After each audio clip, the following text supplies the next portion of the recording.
I've got blue souls, cause I'm way gone, trying to find my way back home. Count my bones as in desert crumbs spoon. I'm gonna turn all of my stones. Rock bottom make the man and some pressure make a gemstone. Trying to put $1 to my name like Creflo. Ninja boy, late to the game, it's in the blood flow. And I'm from the south, it's thick skin and tough bone. Big attitude through big lips with gusto. Trust no kings, that's why they tried to crush souls. But it's IGBO, when the dust blow, this old head be standing there. No silver, just gold. Crack notebooks on the hustle, I was born to grind. Yo, I'm scared of your potential, I'm adorned with mine. 30 times around the sun, man, of course I shine. My legacy will not dwarf with time. And in my daughter's eyes, it's basic, I must not say quit. Every day sees a present like a Rob St. Nick. Walk a fine line between tenacious and patient. I can't slip, I'm fighting clocks and they can't win. I've got bruised souls, cause I'm way gone, trying to find my way back home. Count my bones as in desert crumbs slow. I'm gonna turn all of my stones. I've got bruised souls, cause I'm way gone, trying to find my way back home. Who that soldier in the mirror? Oh, oh. I'm gonna turn all of my stones. Impeccably I flow, hardest raps you know, breaking status quo, reaping what I sow, artistry like Django. Get it from my mama, hip so thick that I need tempo. Personality spicy, body banging like a bongo. Cause black women been it since Timbuktu since Pharaoh. Sponge rollers and hot combs, lips, cheeks and brow bones. If you ain't for the culture, then please stay out of my zone. These little dummy rappers could never grace my headphones. See, I'm from a place in space where ain't no storytelling, you just had to have been there. If you want the battle, ain't no problem, say where. I got so much experience, I can't even play fair. But I'ma keep evolving and growing and hurting feelings and showing. You need endurance to go in, I got mileage on this pen. I've been busy cause I've been out here schooling all these kids. Took 3 decades to have this glow up that I did. I've got bruised souls, cause I'm way gone, trying to find my way back home. Count my bones as in desert crumbs flow. I'm gonna turn all of my stones. I've got bruised souls, cause I'm way gone, trying to find my way back home.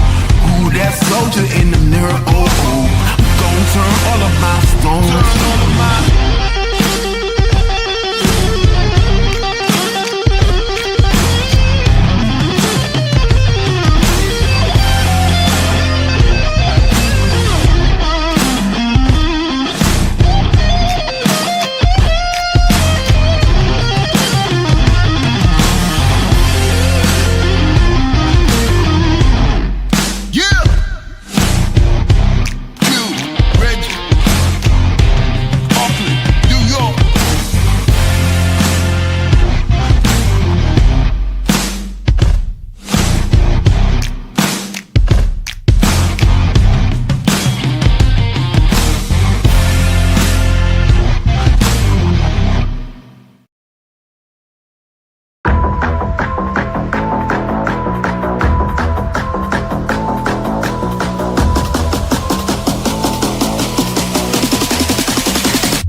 checking shoes last night to see if he was barefoot. Is that still the case? Is he barefoot? Because I know on Facebook somebody posted a picture of these could be his shoes, or is that so he is presumed to be barefoot at this point? What I can say is that his mom says all of his shoes are accounted for at the house. I'm not going to say that he's barefoot. All right. Allegedly! Hello everyone and welcome back to my channel. This is Lady Freedom here coming at you with another raw narrative.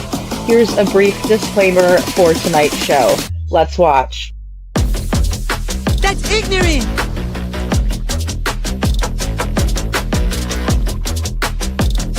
Allegedly, that's ignorant! Ignorant.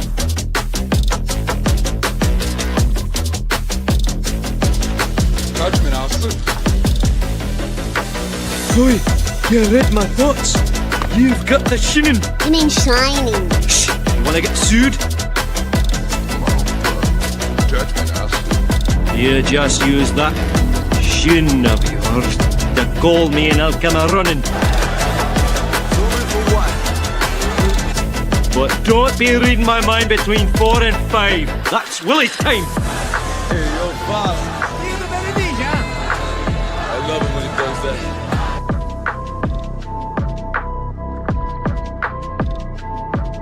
Let's watch.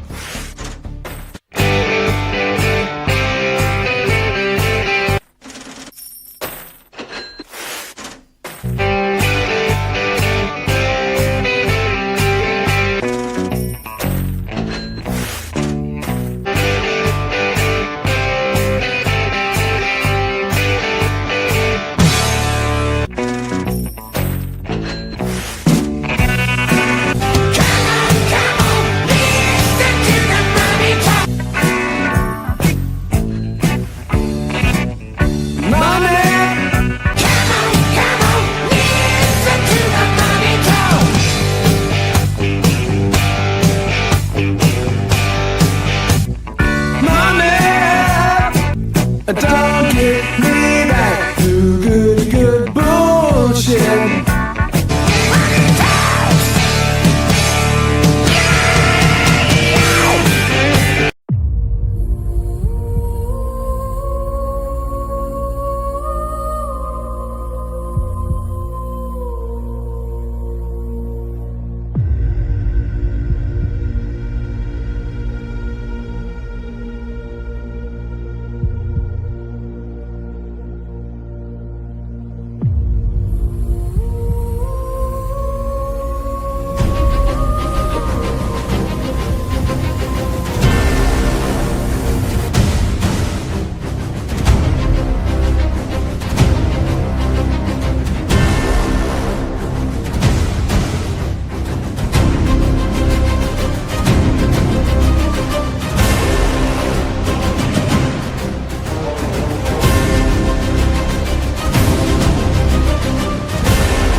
Sorry guys, I was Hello everyone and welcome back to my channel. This is Lady Freedom here coming at you with another raw narrative.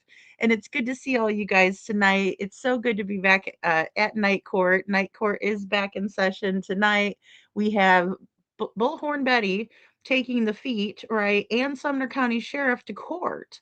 So buckle up because I briefly looked over these documents when they were sent to me. Again, you know, I was caught off guard on a busy weekend. And so I did share them in the Discord. I thought I shared them to the community wall too, but I suppose I didn't. But I just did tonight. I shared one of the clips or, you know, a small news clip about this that Channel 2 News did. And I will share that also with you guys tonight, really quick before I get into these documents, because I kind of want to break it up a little bit. Now, I did cover this whenever it first started, right? Whenever they were taking Bullhorn Betty to court to get the restraining orders, I did cover that back when it all was going down.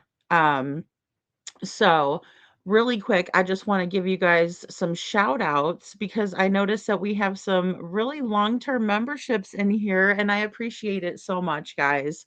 And also, Chuchi, thank you for putting up our disclaimers. We're Night Court. We like to, I guess as Jennifer Caffendaffer says, she says cuss and discuss.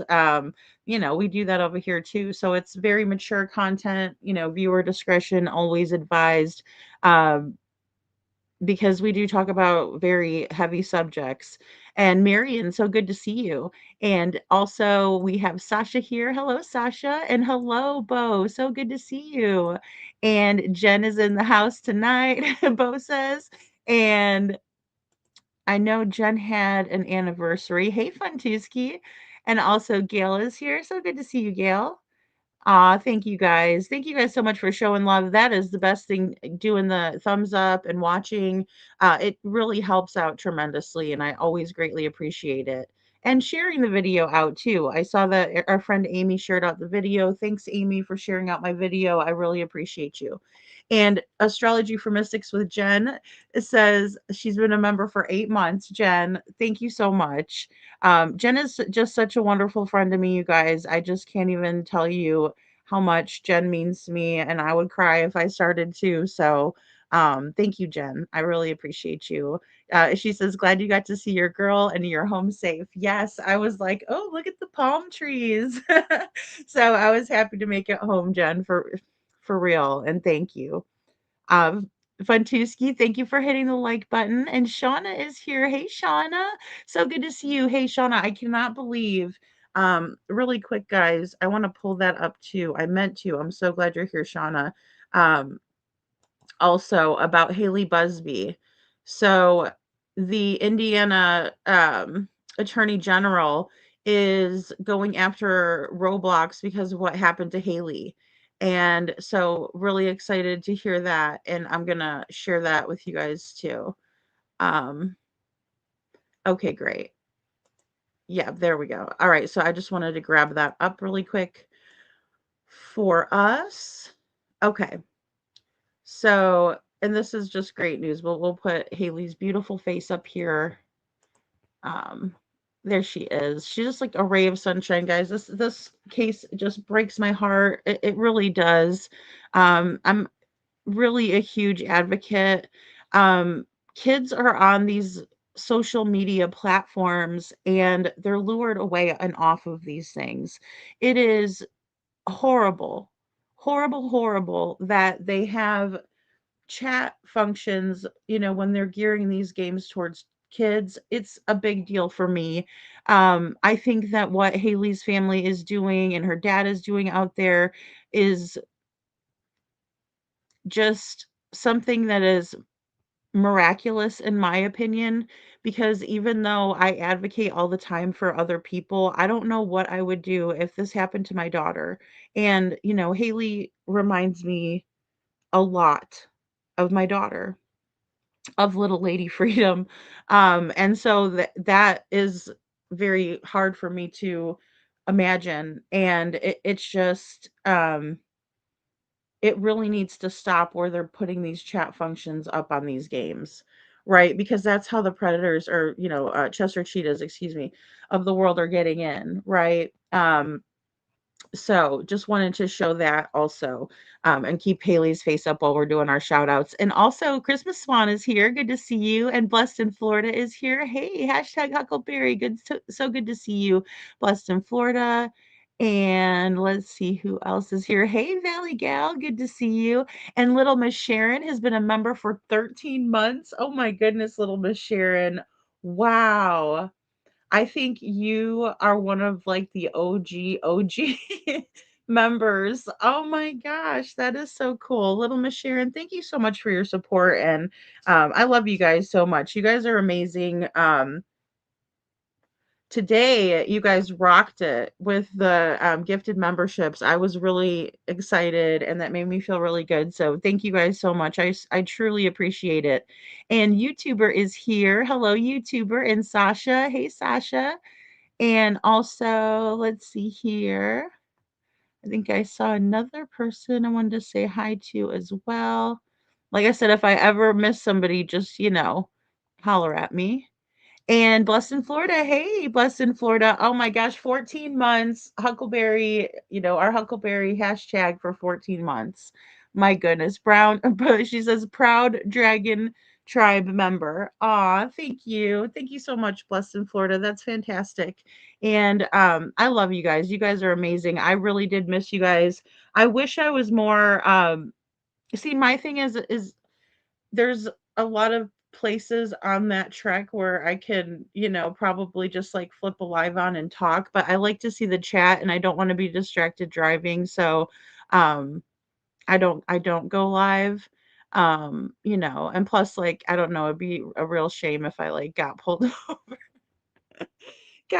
over because everybody would be playing, probably that Bad Boys song or whatever from Cops. So I just rather, keep it just keep it nice. And I appreciate you guys so much though. Also Brad is here. Hey Brad, good to see you. Yeah, it's been beautiful. I'll tell you, I caught a lot of rain on the way home, but it hasn't I think it rained like a little bit, but nothing big tonight, like little sprinkles. So um Brad says I'm rooting for Bullhorn Betty.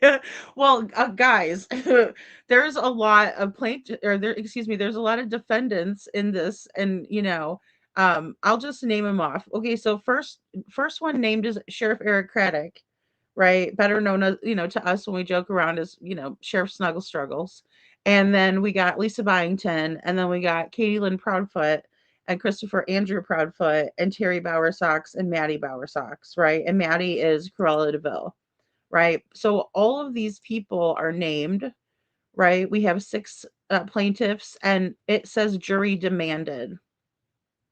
Okay, and it's Andrew, Lynn Griffin, and we know that person is named, here that we know her as Bullhorn Betty, or Betty. I call her Betty.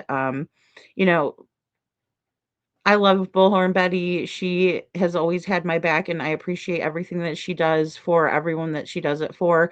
If I went missing, I would want Betty to be on my case. You know what I mean? Well, because I know that she would be on their case, right? Because she really believes in getting justice for these kids and people and whoever she goes out there for. Another case that I also um, covered a little bit was a case, Daniela Mendiola. And the fact that Betty went out there and did that was just an amazing thing, right? Supporting that father. And then I get to advocate with her. So, you know, we all have differences of opinion. Trust me when I say me and Betty, we don't agree on everything, but that's why I love her so much because she is a person that is her own person. And again, I told you guys earlier, I really respect that about people. Um, for the most part, I do. Because I like to be that way as well. Like if I stand for something, I will stand strong on it. Yeah, they got to learn what protocol is. And here's the thing, I think, Sasha, that there was unconscious bias in the beginning. And I can't say that I wouldn't, in Craddock's position, feel that a little bit, right? Or any of the police that were responding, because look, they see a lot of shit. And so when they come into a home where this has happened and they see that everything is pretty much business as usual in a household, um, they're used to seeing much worse conditions. And so right off the bat, and then you meet Katie, oh, they're getting to know her, whatever, or the situation. They find out she's in the Navy, and, or maybe they have some memorabilia around their house, something like that, that would indicate that. A lot of times you can tell when someone has served in the military. Sometimes you can't tell at all because they'll, really go off the rails and, grow their hair out and everything. But for the most part, a lot of the times people will keep a crew cut, and you could tell that they must have served at one point. Not saying that everybody that has a crew cut has served. I'm just saying that a lot of times they still keep themselves a certain way. I know that my grandfather was that way. And that's why my mother was such a neat freak, because everything had to be in tip-top shape. Wasn't, I mean, ironing the curtains that bad. Okay. But that's just the way that she grew up, and she was, because of my grandfather. Didn't that TPO drop after 12 months?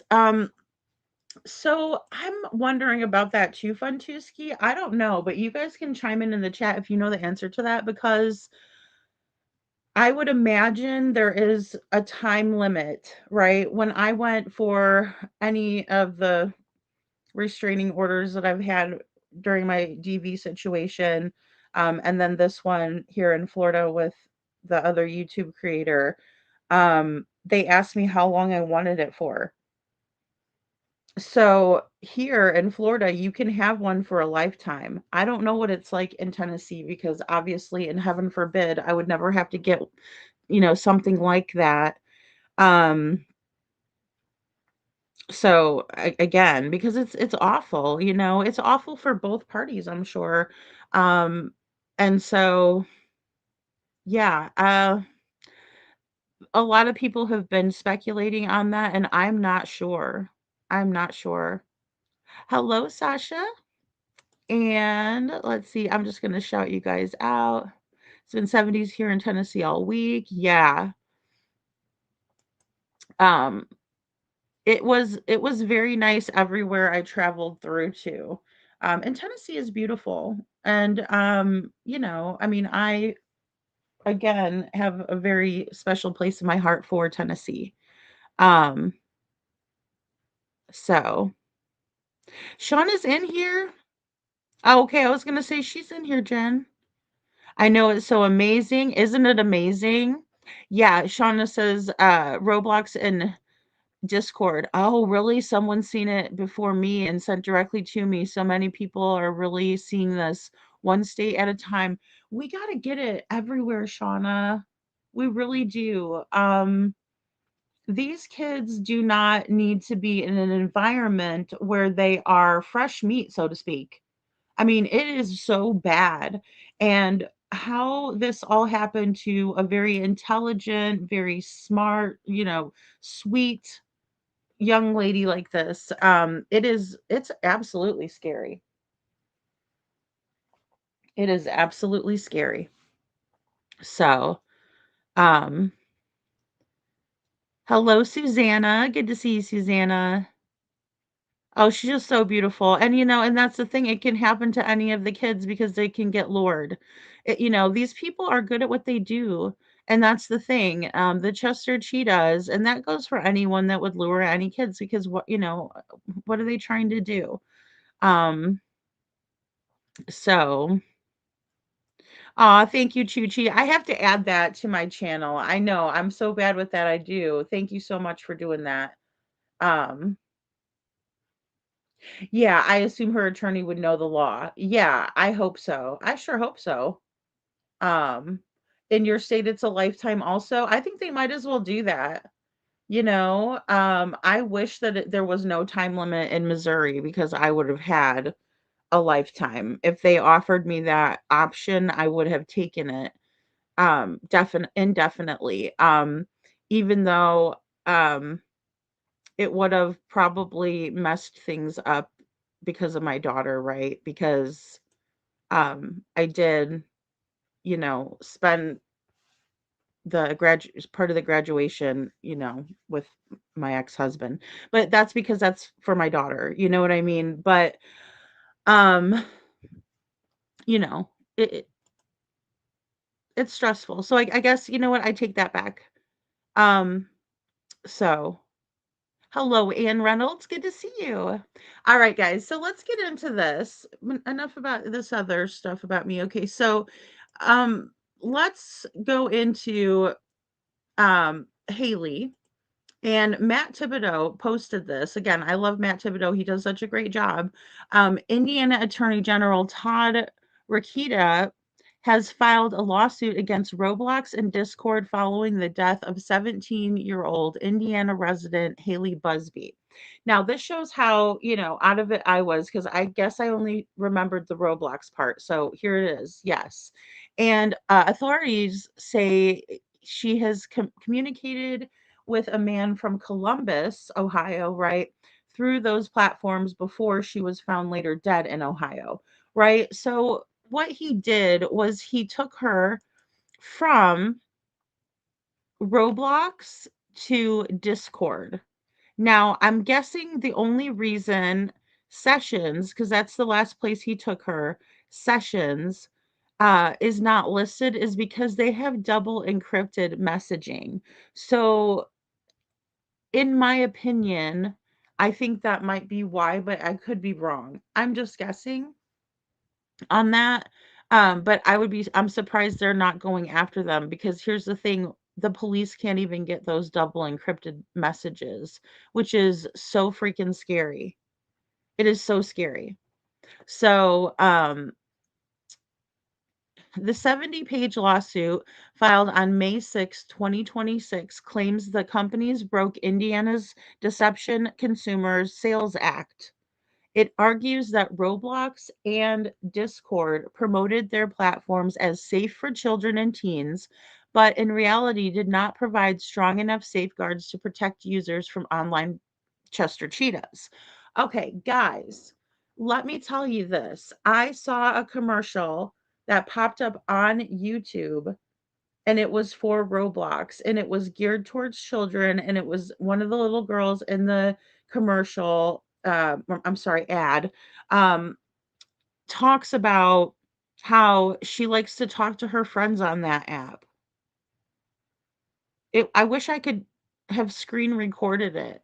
I'm sure it's going to pop up again, but if anybody has a link to that ad or knows where I can find it, I might be able to go on their website maybe. I don't know.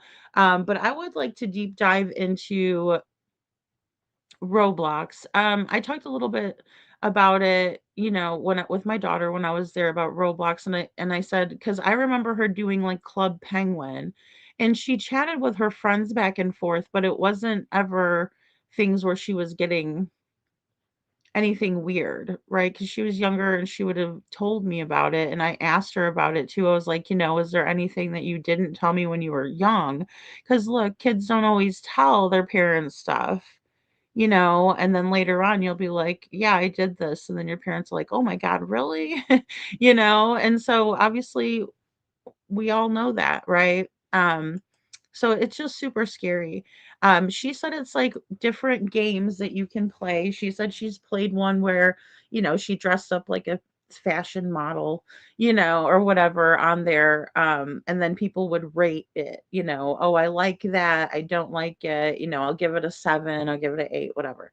So I found that to be something that I could see young girls liking, and then if they're doing that and then all of a sudden a boy shows them attention, in this case it was a grown-ass man, disgusting old Chester Cheetah of a delinquent degenerate prick that he is, um and he took her off of there. He lured her after grooming her for over a year. He visited her at her job, which built, in my opinion, rapport, which is a big part of the grooming process, is that they will like to build up trust and rapport with their victim.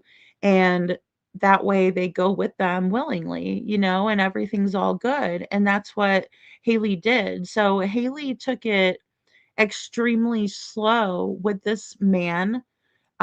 She was very cautious, in my opinion, and almost to the point of being responsible about meeting him, right? Whether she was old enough, no, she was not, because she was 17 years old and this grown man should not have been messing with her. Um, but she was very cautious and reserved and talked with him here and there and meeting him in public places like her job, right? Building up that comfortability. And then she ended up leaving out with him. I remember they reported that she had her pink backpack with her. Just absolutely devastating, you guys. Absolutely devastating. Shauna says, "Girl, it started and derived from Discord and the ability to communicate permanently per the game first, but it went down with Discord." Okay. Oh, wow. I hope they have so much evidence to dismantle and disable all communications that can come from outside sources. Um,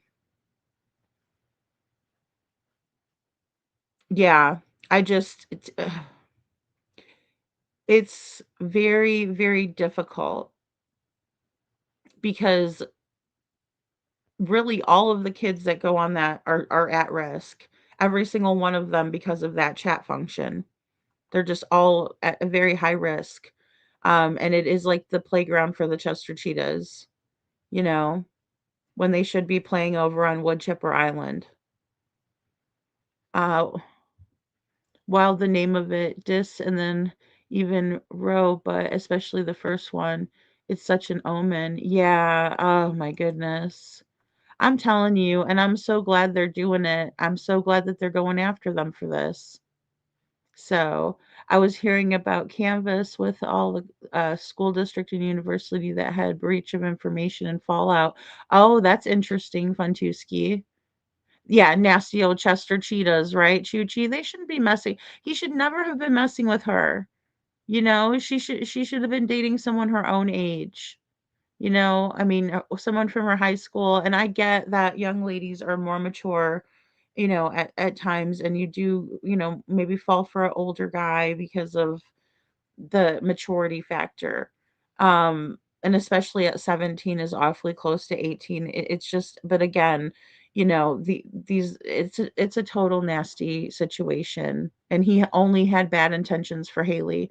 Um, and I'm sure she probably cared a great deal, if not felt like she was in love with that man. If I'm not mistaken, I haven't seen any of the evidence, but if I could take a wild guess, and I was young once too, like that. So, um, Shauna says yes, over a year, over a dang year.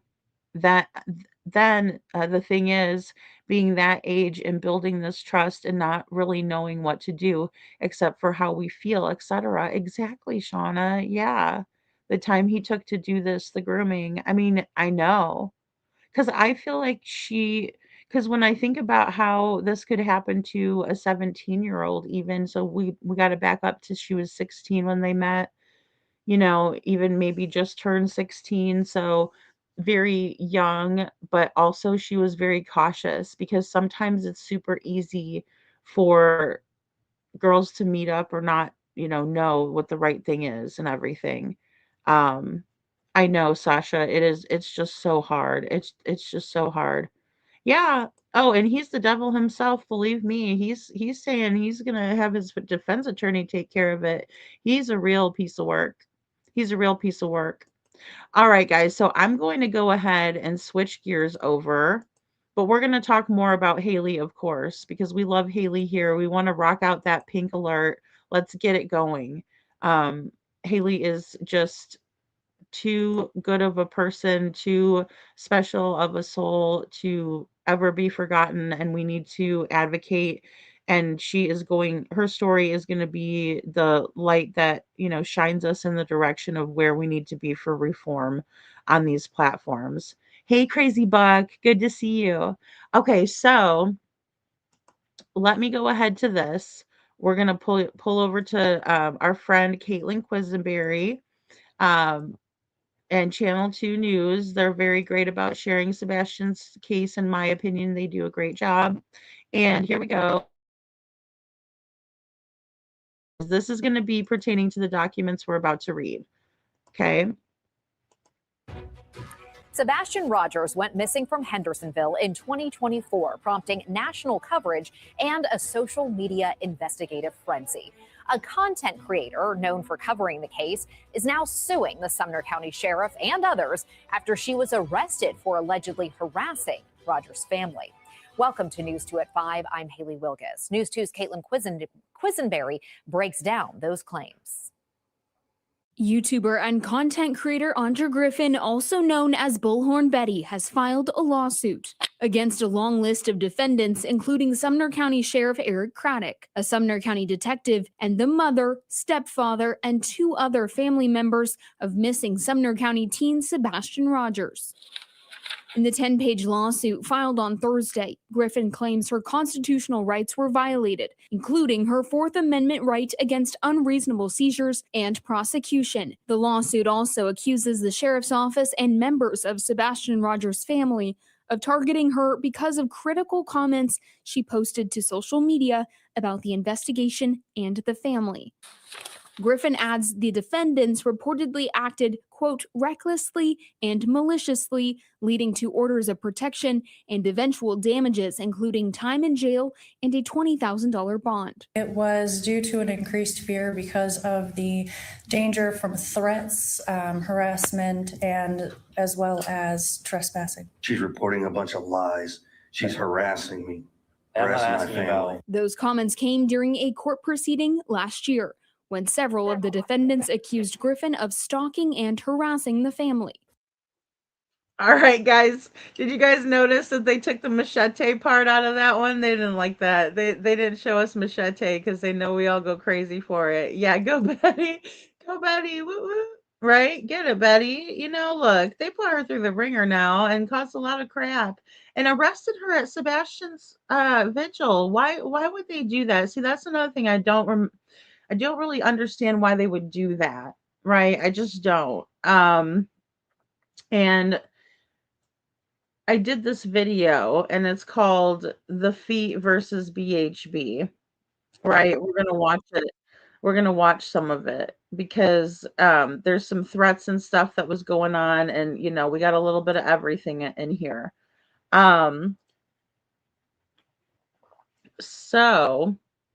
But I want to read through this document along with that, right? So I don't want to, let me see how long it is. It's, let's see. Oh, here we go. All right. So it's 10 pages. So we might break it up and play a little bit of a video in between, right?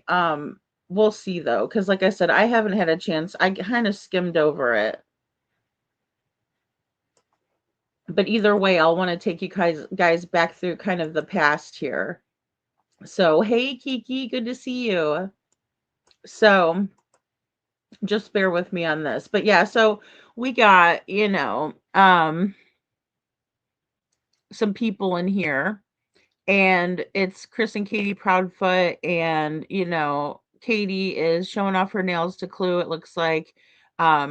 That beard is so fucking nasty. I'm sorry. I had to say that. I just, that's all I have to say about that particular person.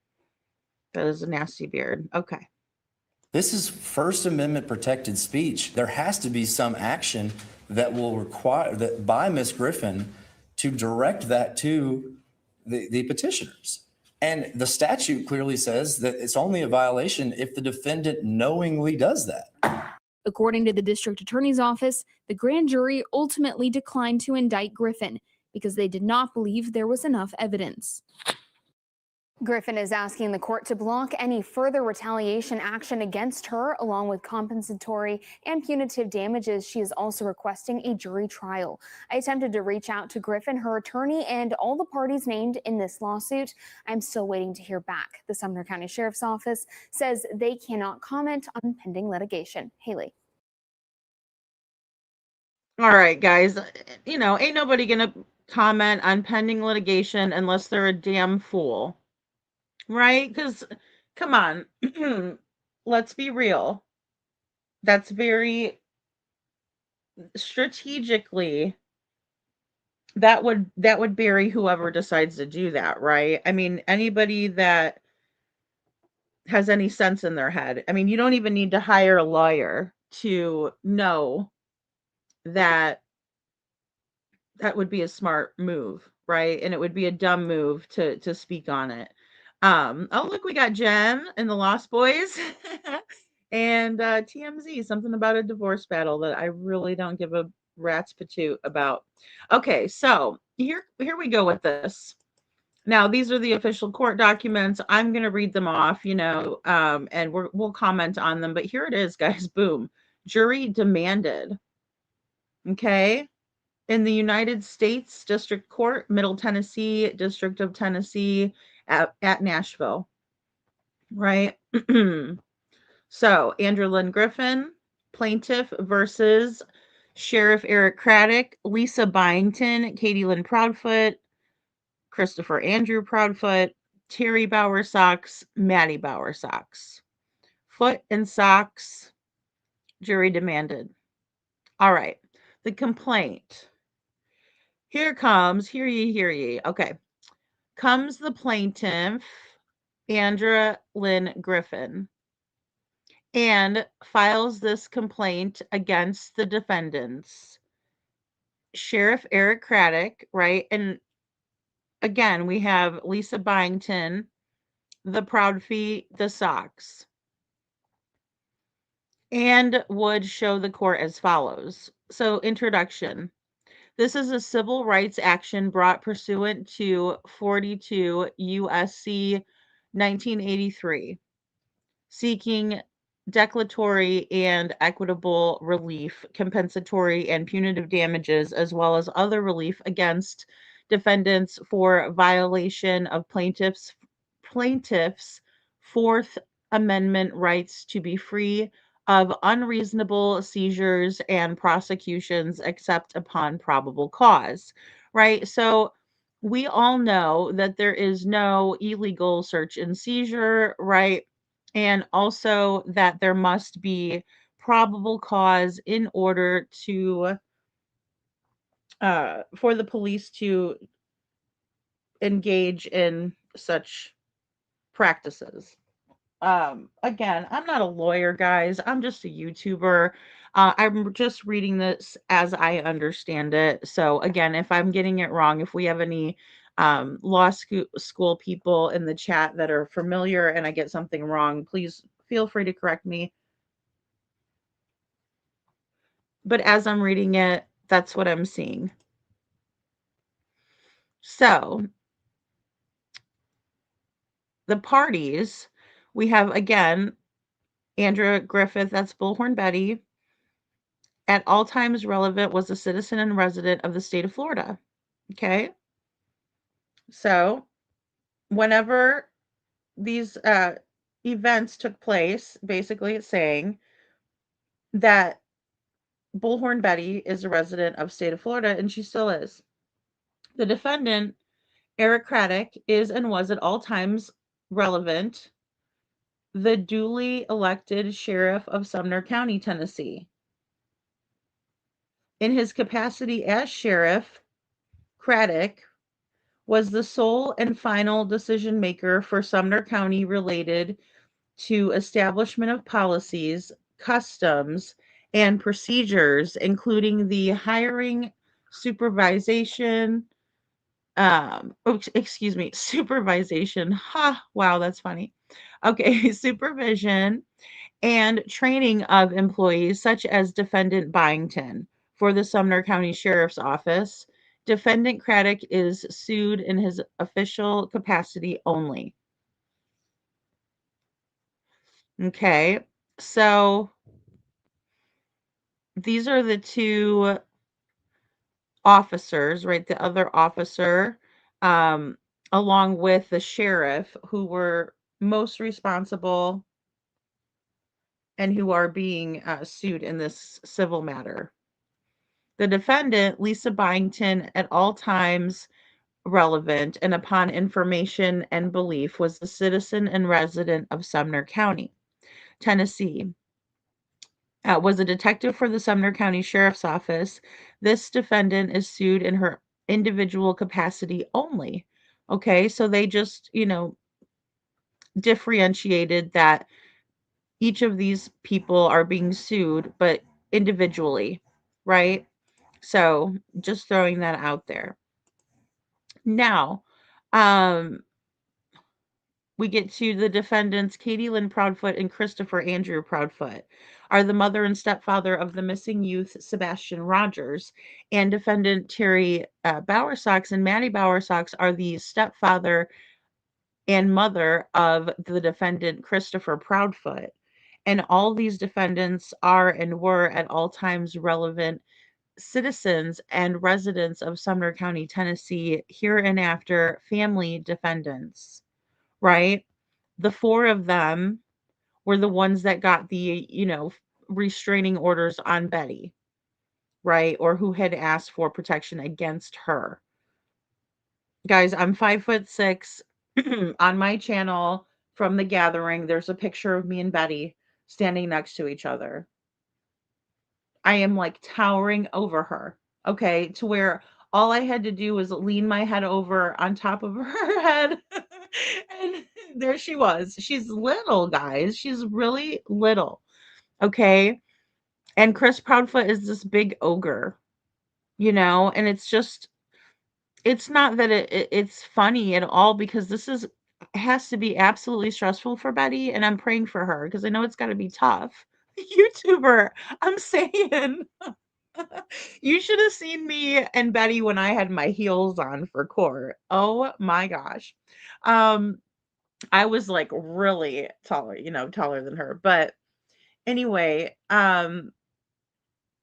it's funny because of the size difference. When you see Betty and you realize, she is not anybody that Chris should be afraid of. It's just funny because he's being so freaking ridiculous. All of them are. Now, number 6, at all times relevant, the individual defendants were acting under color of the law and the customs and usages of Tennessee, or excuse me, of the state of Tennessee. All right, jurisdiction. This court has jurisdiction pursuant to 28 USC 1331 and 1343 and 42 USC 1983. Bunch of legal jargon, hell if I know, right? But here we go. This is the paperwork. I'm sure these are certain statutes that they're naming. I'm just kidding, guys. I'm playing around. But again, it's a lot of legal mumbo jumbo, right? So the plaintiff, the reporter, and commentator, at all times relevant, plaintiff was and continues to be an online journalist and commentator concerning crime victims and their rights. At all times relevant, plaintiff published through her YouTube channel known as Bullhorn Betty, which currently has over 40,000 followers and subscribers and over 11.7 million views. Plaintiff also publishes on various social media platforms, including Facebook, X, and TikTok, which together has approximately 190,000 followers. Wow, Betty. And receives between 500,000 and 2 million views per month. Wow, Betty, you go, girl. So she's got a big channel, guys. She's got a huge following, right? She's not a little channel like mine, and she's been doing it for a very long time. Betty is very political. She understands the political arena, and she goes out there and she does what she does best, right? And she is very vocal and confident in what she does, and I do admire what she does. Okay. And again, like I said, I don't agree with everything that Betty says or does, but come on, she does a great job. All right. So, throughout her career as a journalist, plaintiffs have extensively covered many high profile missing children's cases and other cases nationally, including the cases of Gabby Petito / Brian Laundrie, Kaylin Schlute versus Crystal Turner, Kathleen Moore, Colin Knapp, Ruth Sekala. I hope I said that right. I'm so sorry if I didn't. Summer Wells, of course, our lovely Summer. Uh, Pilola Miranda Rosa, We also have Anthony Todd. We also have Todd, excuse me. We also have Trayvon Martin, George Zimmerman, and Pulse nightclub shootings, right? Oh my gosh, we all remember those, right? Um, Bullhorn Betty has done so many more than that. Um, this is a modest list, but also, I'm sure they're not going to name off every single case. Plaintiff's reporting work has taken place, excuse me, the plaintiff's reporting work has taken her to many parts of the country where she has helped investigate, assisted in search and rescue efforts, and sought answers for families and her audience. While on her investigative trips, plaintiffs reports her activities, findings, and opinions, sometimes reporting live from various locations. And this is the part that I enjoy the most out of what I have done here on YouTube. I very much, even though being on the road is hard and all of that, um, and Betty's like me, she drives many of the places that she goes to. Um, but I very much enjoy that aspect of things. I enjoy getting out there and talking to people. I enjoy getting to know people, and asking them questions and trying to find a deeper understanding. And you just get that when you're there, right? Like when I went to the Texas Roadhouse the other night and it was dark outside, it was a different vibe altogether, right? It was very interesting being there, and understanding it, being there. I could look it up online any day, but when you're there, it's a completely different experience. You have a greater understanding because all 5 senses, hey, coffee, crime, and cats, um, all of your 5 senses are being used at that point. When you're looking at it online, all you're doing is taking it in visually. Okay, so it's a huge difference to be there.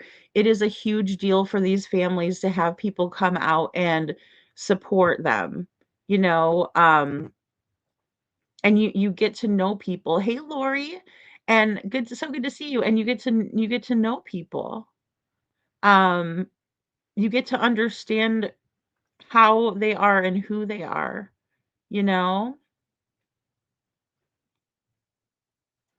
I did not go in this time. I just focused on the outside of the Texas Roadhouse, Kiki, but I do have the bathrooms in my video. It's in my video and I went past them really fast.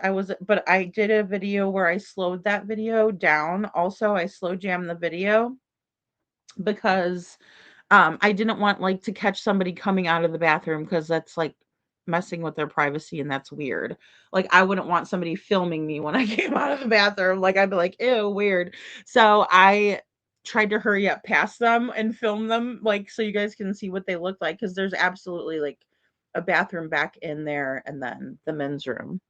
So yeah, and I also checked to see if the parking space, that building across, if the lights would have shown, um, and depending on the vehicle, it appears that the high beams were showing bouncing off it, but not the regular headlights, because we did do a test on it.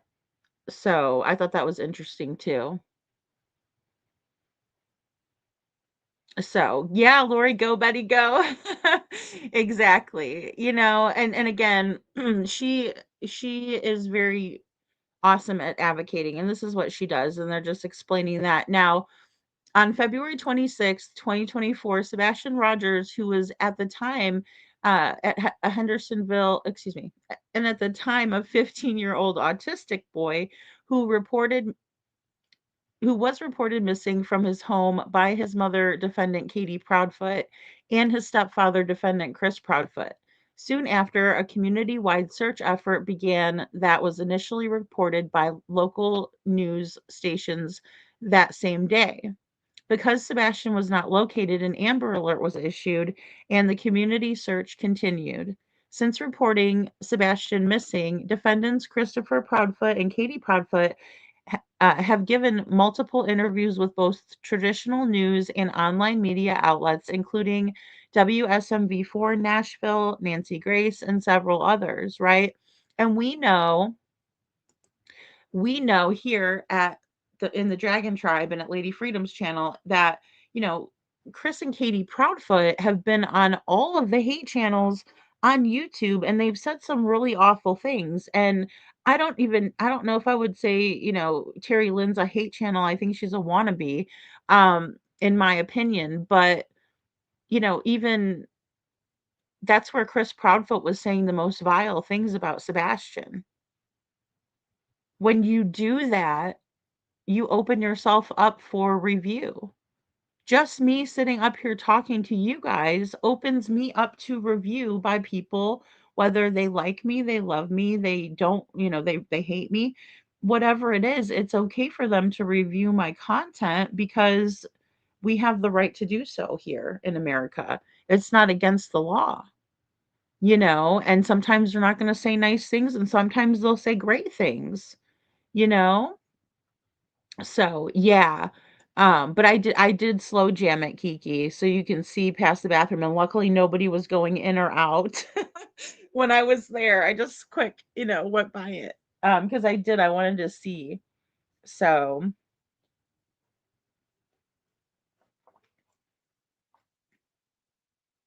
yeah. Oh, yeah, total scumbag. Yeah.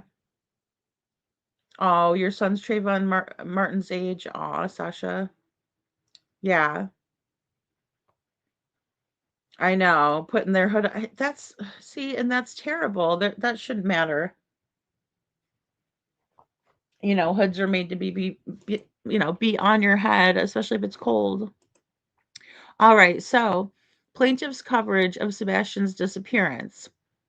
Sebastian's disappearance attracted the attention of media outlets nationwide, including numerous online media reporters and content creators such as the plaintiff, right? So lots of people were covering Sebastian's case.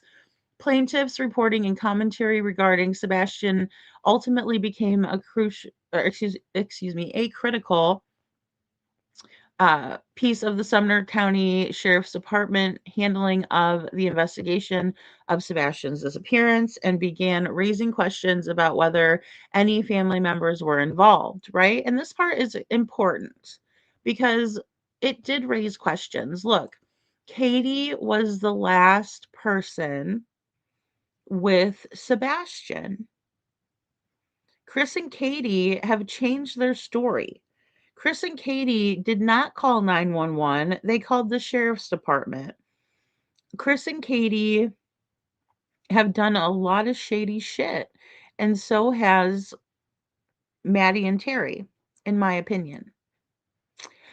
Apparently upset by the plaintiff's reporting, defendant Katie Proudfoot made an incident report to defendant Byington on June 20th, 2024.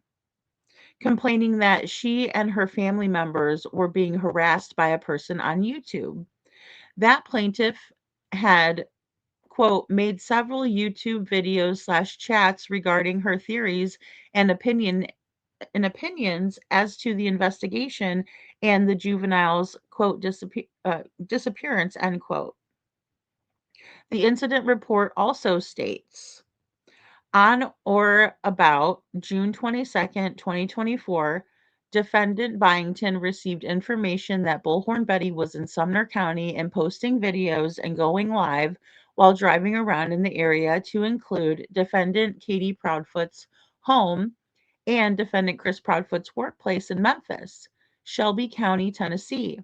Defendant Katie Proudfoot and some of her family members believe Bullhorn Betty is harassing and stalking them while also encouraging the public to photograph and or video them while out in public to send her that data to her. Okay? So here's the thing about these people who are in the public eye. I think people would do it no matter what, whether people ask them to do it or not.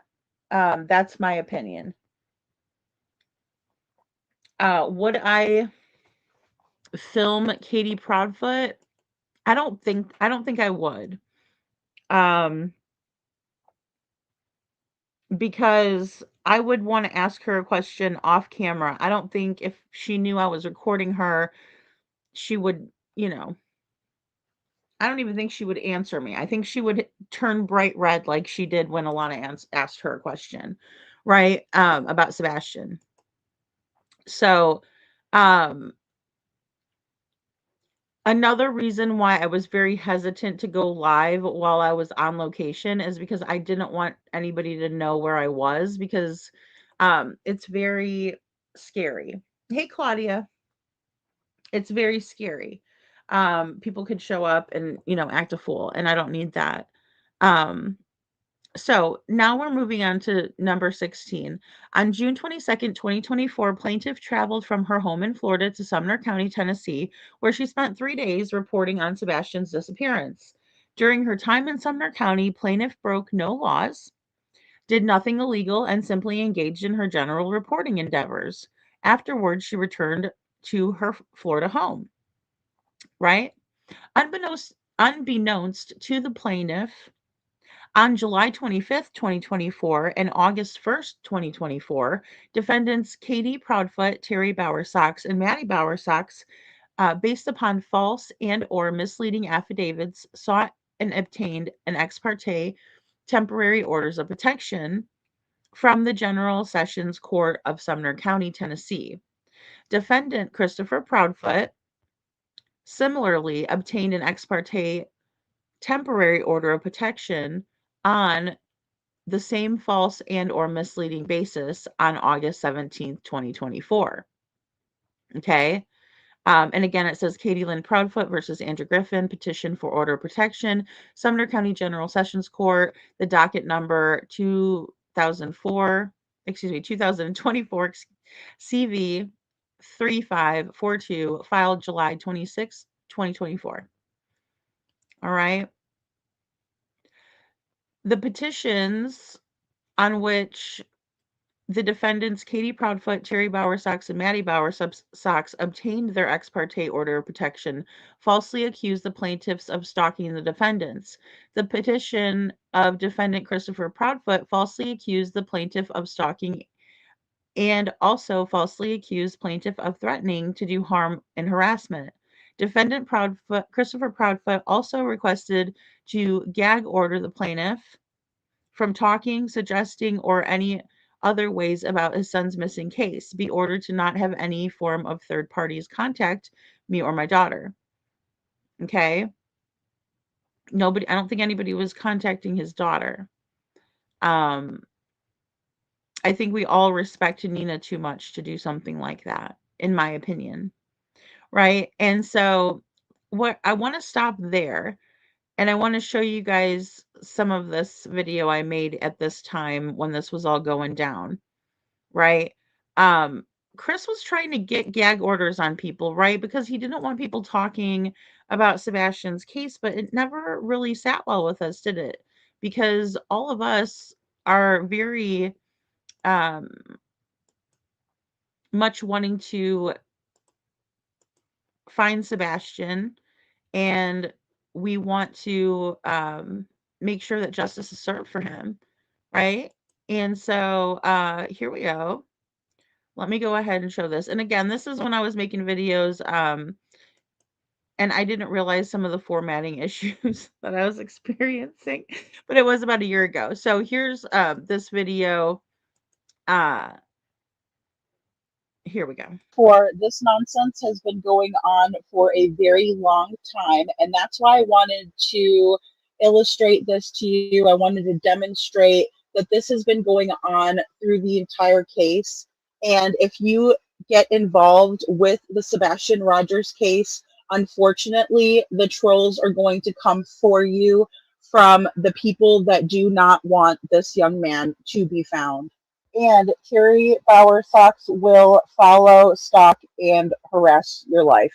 Chris and Katie Proudfoot will be all up in your comments and all up in your videos to see what you're saying about them. And there will be an overabundance of trolls, but there won't be any clues, there won't be any evidence, won't be any truth, any sign or hide or hair of Sebastian Rogers. There's going to be lots of drama. There's going to be lots of crap going on every single day coming from all over the internet. And if Chris is going to wear a Go Vols orange, why doesn't he wear some green for Sebastian? All right, guys, let's watch.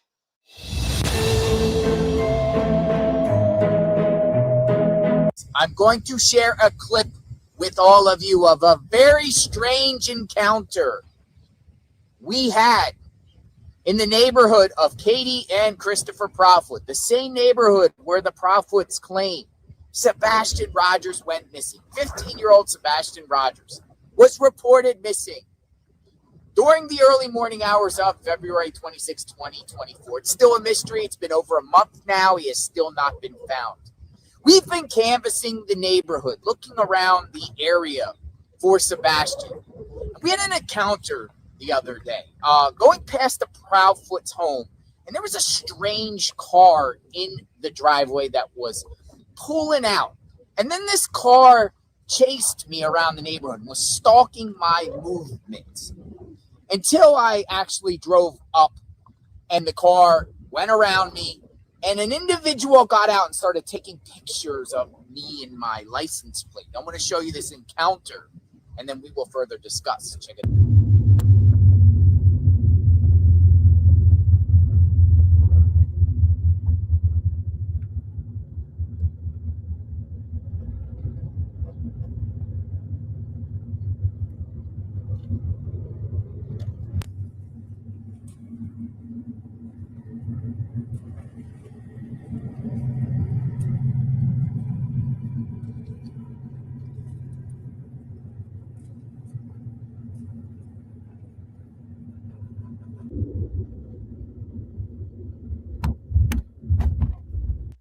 All right, guys, you guys, okay, do you guys see them in there?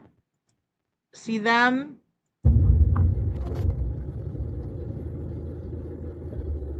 All right, because I thought maybe that was, because I know they had the handicap placard up for, well, both of them.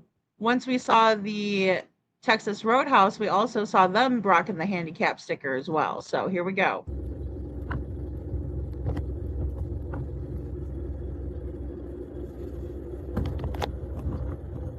Cruella's driving.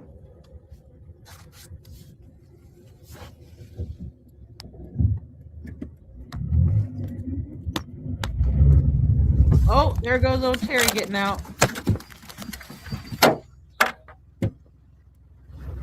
Where's Sebastian? Do you know? Good afternoon. Good afternoon. JLR Investigates. We're out here covering the case of missing Sebastian. Do you know where Sebastian is? Hello, sir. I know that you just came out of the Proudfoot's home. Do you know where Sebastian is?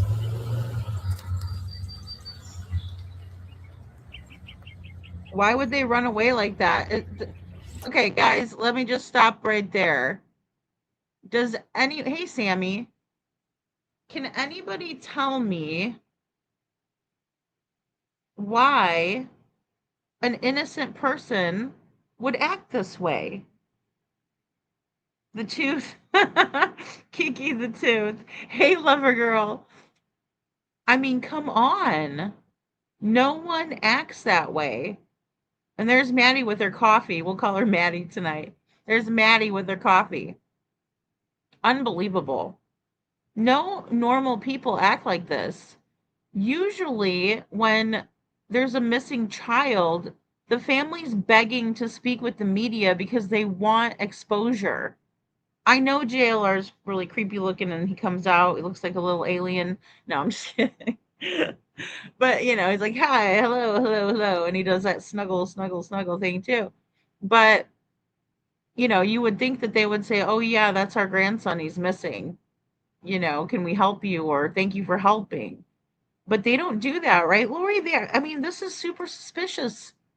I'm sorry if I think this is weird, but I do, right? I don't see how anybody thinks this is normal behavior. So it's like, wow, this is weird. You know, they act so guilty, right? Little girl, they do. That is totally acting like, you know, and very cold. It's so weird. So I just kind of wanted to point that out and that JLR kind of notices them, and no, it's not normal. Yeah, exactly. Imagine my family stepping out after being stalked. Oh, I know. Yeah. It's just crazy. It's just crazy.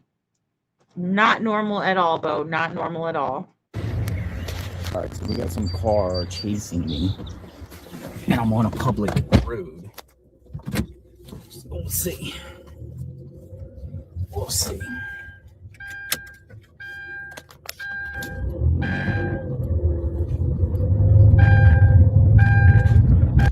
So what in the world's going on here? Who is that? Well, my sources tell me those two individuals in the vehicle, one was a female driving, another was a man that got out. Those are Christopher Proudfoot's parents. What were they doing at the house? Considering, ladies and gentlemen, that the Proudfoots have more or less claimed they fled their home while Sebastian is missing. What are they doing there? Well, that encounter, ladies and gentlemen, we reported it to the TBI. There's anything that you see suspicious, you should report to the TBI. Very strange, but other people also claim those two individuals in that vehicle has also chased them around the neighborhood and followed them. You can almost say stalked them. It's weird stuff going on. 60 days. And still zero sign, no clues, no nothing. People are still getting followed out here in these streets. I guarantee you. Remember a couple weeks ago? Even Seth said it out loud. There are volunteers there, even himself, that are still getting followed out here. You tell me they just stopped that? People aren't following? People aren't following Seth and his volunteers and maybe his PIs and whatnot? You really don't think? You really think they just stopped? They're dedicating their time and effort to try to find Sebastian. But again, something fishy is going on. Another group are bowing out of searching for Sebastian. Let's take a look at this. Take a look at this. Of course, it says, due to misinformation and safety concerns, me and my YouTube friends, CJ and Narked Divers, will no longer be searching for Sebastian Rogers. Now, CJ, if I'm correct, CJ is the one who was on the show, last week, if I'm correct. Again, not throwing any shade towards anybody. I'm just curious as to what is going on where they are now not there anymore. Narked Divers will no longer be searching for Seth Rogers as well. I'm wondering why. All leads from this point forward, should be sent to the PIs or the local or the law enforcement. Sorry, but our safety has to come first. It was the Cajun Navy, then it was the Uvalde Foundation for Kids, and then now we're hearing these other content creators as well. They're not only just search and rescue organizations, but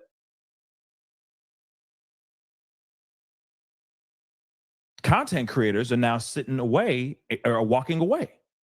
When I hear about other organizations that are out here trying to find, like I said, does this mean something is clearly something is up? And it's not anything sinister within these guys, within these organizations and these content creators. They're getting spooked. That's clearly what's going on.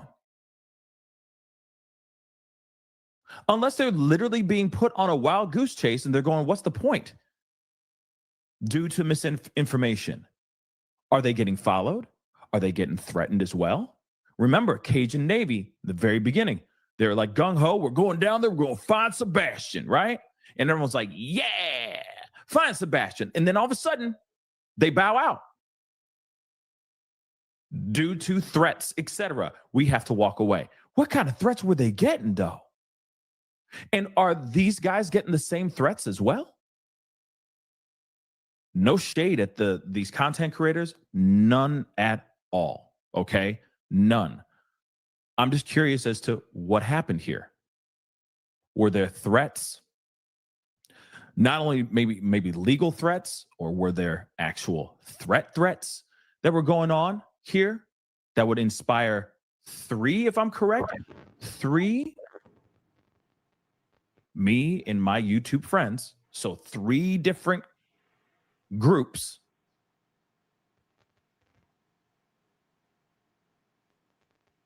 have. Hey guys, 3 different groups, and they're complaining about Bullhorn Betty harassing them, but they've done it to every single creator who has questioned the fact that Katie was with Sebastian last, and that children don't just disappear and people in general don't just disappear, and that there's something much more, in my opinion, involved from the parents. It's just very interesting that they would choose to play the victim when they've done all of this dirt themselves. They do have nerve. They do, Sasha, absolutely. So, they absolutely have a lot of nerve. And again, I mean, this is what was going on at that time and what people were, how people were covering and understanding what was going on. And there were so many threats that it would take me a long time to gather all of them together, but I also plan on doing that because I think it's relevant. Uprooted and left.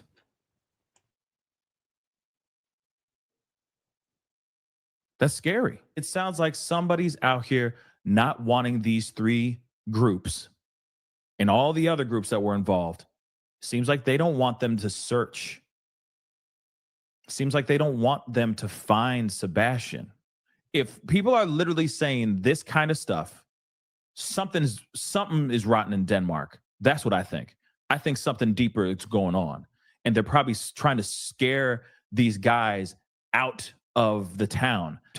We have seen a pattern over and over and over again. It's been one thing after another, after the other, after the other.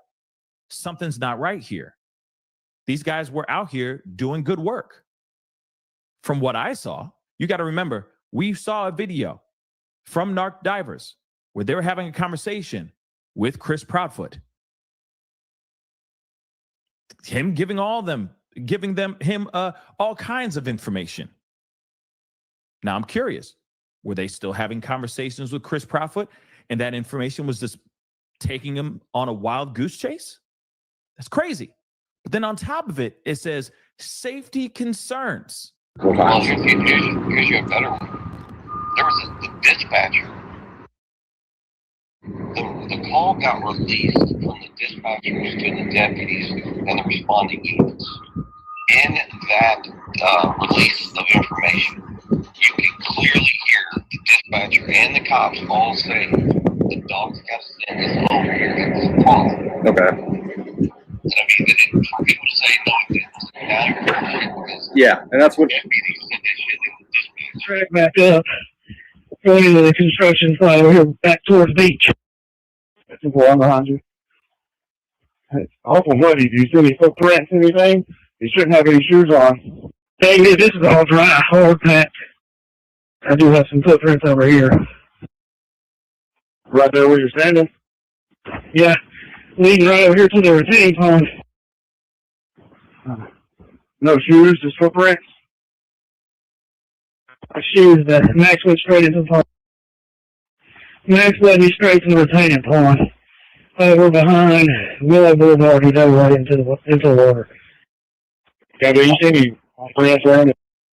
There was a few footprints in some of the softer dirt, headed straight this way on the track that he was running.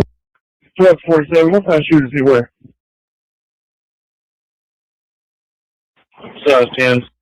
Yeah, and then like I said, the path they tracked. So our subdivision, if you're in that subdivision, directly the next subdivision over to the left is our subdivision. Okay. It's called Victoria Place. Okay. The scent that they got, as soon as you turn in our subdivision, you're on Kelly.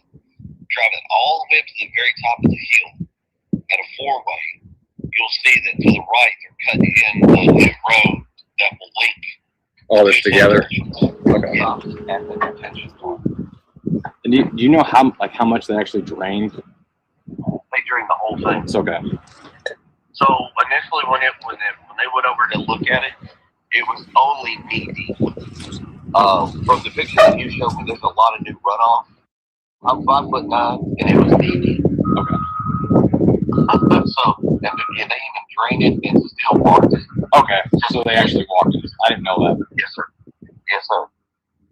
And that is actually information that was told to me by law enforcement. Yeah. So they actually, because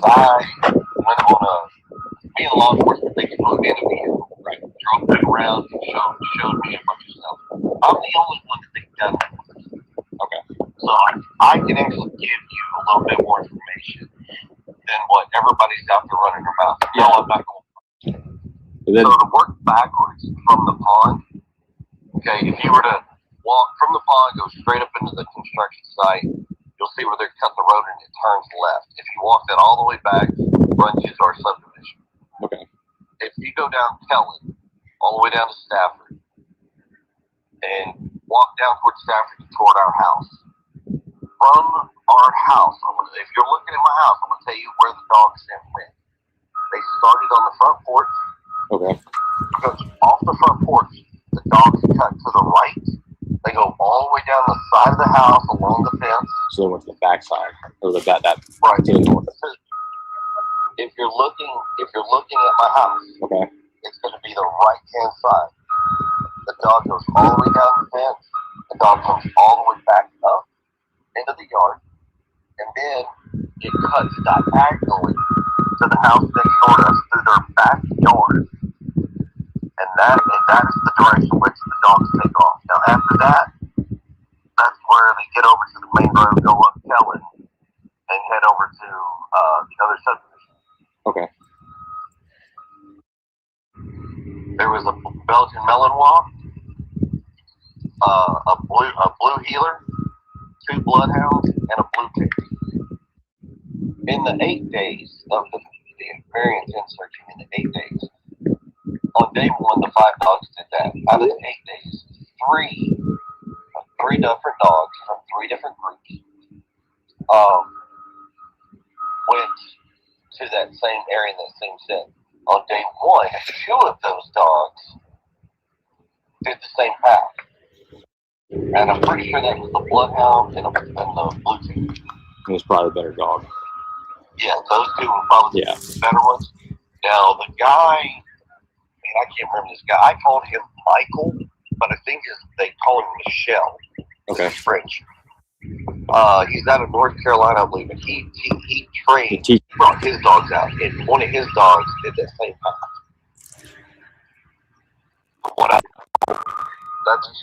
That's why I was like, well, there we go, folks. That's why out of all the dogs, there was at least 3 that do that. Right.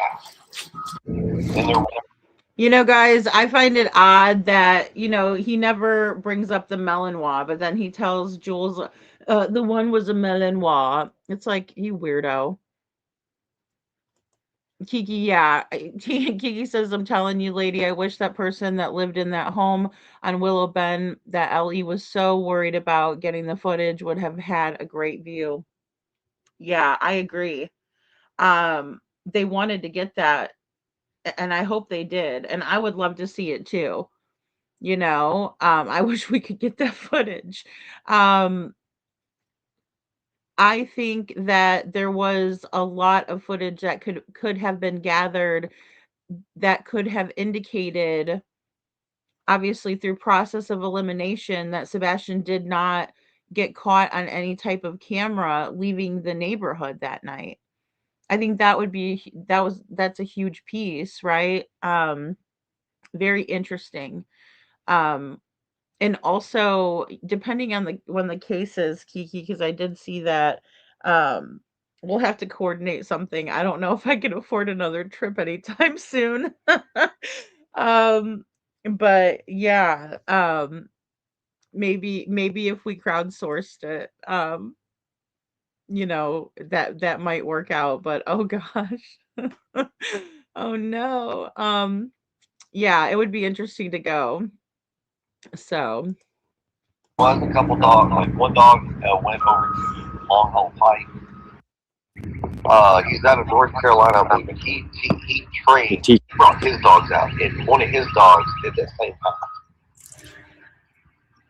From what I was told, that's why I was like, well, there we go, folks. That's why out of all the dogs, there was at least 3 consistent hits that do that path. And there was a couple dogs, like one dog went over to long haul fight and got there and he lost his scent. The rest of the dogs all picked up scents, but then they go in all different directions they live. Yeah, that guy I sent you his info, Ken Wagner. Okay. He's the EMA director for Sumner County. Well, Chris, how come you didn't tell Nancy Grace the same information with the same kind of gusto? You know, you were on Nancy Grace looking, you know, stoned to the bone, high as a kite. And she was asking about the dog scents and you know, what happened with the dog? Did they catch a scent? Any of that? Did they hit on anything? And you were letting Katie answer, and she was talking about a barn and set of a barn and doing her weird little thing she does to deflect. Why weren't you chatty Kathy with the people who really need to know the information with Nancy Grace, you know? Tabitha, you go, girl. That's what we do need. Hey, she says crowdsource some aerial advertising banners to fly over. Where is Sebastian? I think I could do that. If I can't make a trip there, we can do that. That's a very strong alternative. Wouldn't that be something? Ooh, that would get Chrissy's little pissy pants in a bundle there. It might ring out some of that pee-pee. Oh, what are the odds that this story about the dogs is true since Chris is the one telling it? I mean, lover girl, that's spot on. I should pin that comment. Let's pin that comment. I mean, my goodness.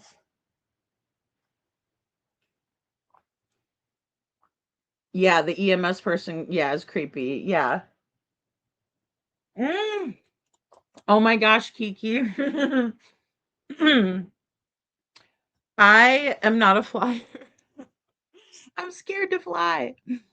I'm sure you guys know about KP's parents' history, right? Oh, yes. Oh, yes, Claudia. Very much so. Oh my gosh, that's the thing, Kiki. The gas is so expensive now. And it's like when I went for Pigfest, it was at a really good price. And plus the car I had was like really great on gas. So I'm saying to fly the banners. Oh, okay, duh. Hello. Oh my goodness. I'm still not 100% from flipping time zones, apparently.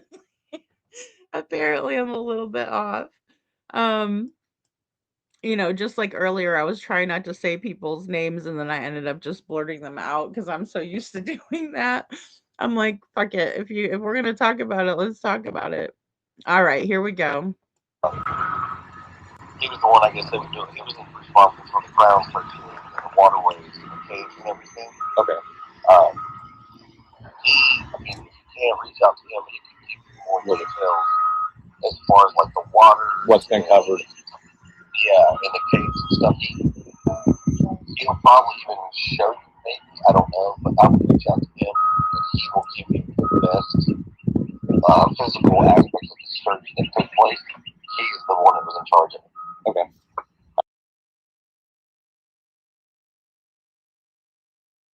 And I'm here this morning, and of course, I'm going through some stuff, and somebody sent me this. It's about 10 minutes long. And it's very, very upsetting, but I want people to hear this. I'm going to wait for more people to come and chat this morning. We're going to chit chat. I'm going to say good morning to all of you because I want people to hear this. I want people to hear the threats that are being made. They're subtle threats, but threats nonetheless. And they're threats for my life. And I just want to remind you guys, I've never called anybody here. I've never threatened anybody while I was here. I've made sure I've maintained that I'm out here for a fact finding and a search effort.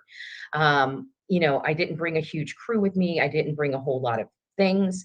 I'm here to do my investigative work, which I'm allowed to do. I play this now. Before I do this, I just want to put this on a point. I did report this not only to Goodlettsville. I actually reported this straight to the major investigating this case. And Chris Proudfoot. Notice. She said that dry she was in. I understand it's funny. See, people are calling Chris. That's Chris. That's Chris. Chris. And then on top of it, apparently she went. That's Chris. Everybody's calling it out. They know it's Chris. I understand like 120 people. She's gonna catch it. Illuminati's gonna catch it. I don't know. She's talking about her deleting messages, calling Chris out. But I want you guys to listen to what Chris is saying. It's coming up. And start deleting the comments. A true statistic, though. Why the fuck would you go down to a children's hospital? What kind of sick individual has to go to a children's hospital?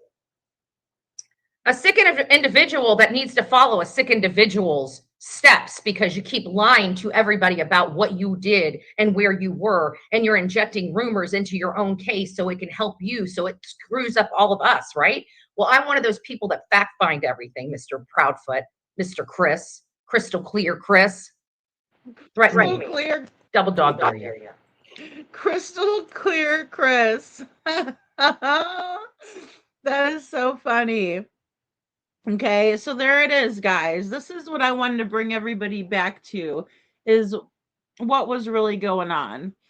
I mean, he's bragging about that he has full rights, and she better know that when she comes to Tennessee, that she best know that he can roll right over her if she's in the street. Bo. Little crispy pants, you know. Chris. I try so hard to say that as I'm talking, but I can't do it, YouTuber. I try hard, but it doesn't work. So yeah, we have him actively threatening Bullhorn Betty, right? And then of course the whole debauchery that went down. Maybe if he gets his panties in a twist, he can wring out some of that piss pants. So, oh my goodness. Terrible, right? So, but he was, I mean, it is a threat, Sasha. It's a total threat. He was doing all of this stuff. And let's not forget when he was on Queen Bee, and that was in May of 2024, he was talking about her back then, right? I think that's in here. If it's not, it's in the part two of this, of this series, right? Because I did a 2-part on this. Chris the Crispy Pissy Pants. Oh my goodness, that's too funny. All right, so yeah, he is he's a mess here, and he's absolutely so angry, right? So angry about coverage of for Sebastian. And again, it screams guilt, in my opinion. I can't explain what this lady does, nor do I want to try. Y'all just watch. Because I think she is honestly... You'll see her point, start deleting them.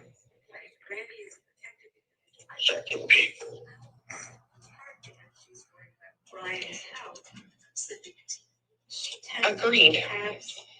I love how she stalks and harasses people, but literally tells people to stop doing that. How's she not got an open chat? Like, you know what I mean? I've seen her post 2 pictures in the last week of Katie and allegedly Chris's daughter. And who's taking these pictures for you? Like, what? Taking the pictures for me, I don't know who these people are. Never asked them to acquire photos, and as a matter of fact, went straight to social media and grabbed those. What? Boom, right? I don't know who they are. I'm doing research. So anything that's available at the time that I'm doing that research, I'm pulling. She wants to talk about people inciting something, but you have obviously put out a call to your people to get the photos, and that's crazy. That is crazy. But what you can't do is stalk them for that photo. But if you're out and they're in a public space, you're absolutely allowed to take it.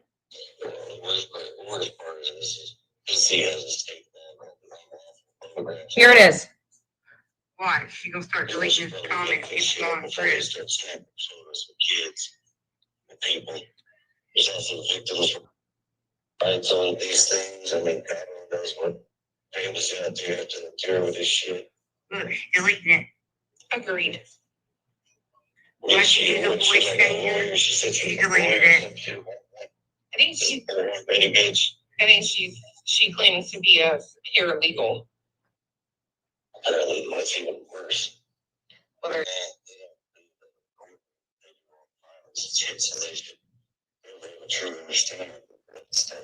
Oh, And that disgusting voice, Kiki. The thing is about that that nasty, sleazy. I don't understand. I guess he doesn't realize what a sleaze slime ball bucket he sounds like when he does that. It's so disgusting. I hate it. It's cringy. It's just so nasty, Bo. It's gross. Maybe he was intoxicated, Gail. I don't know, but he does that like that mean, he's it's like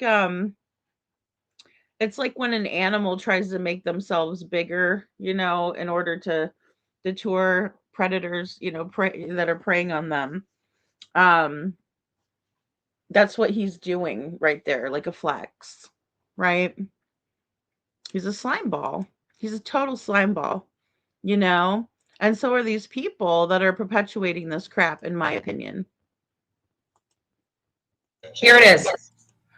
why? She gonna start deleting his comments. It's going through. Kids, people. There's also victims rights on these things. I mean, God knows what families got to have to deal with this shit. Look, deleting it. Agreed. Why she did a voice changer? She said she deleted it. I think she claims to be a paralegal. Paralegal is even worse. Well, they're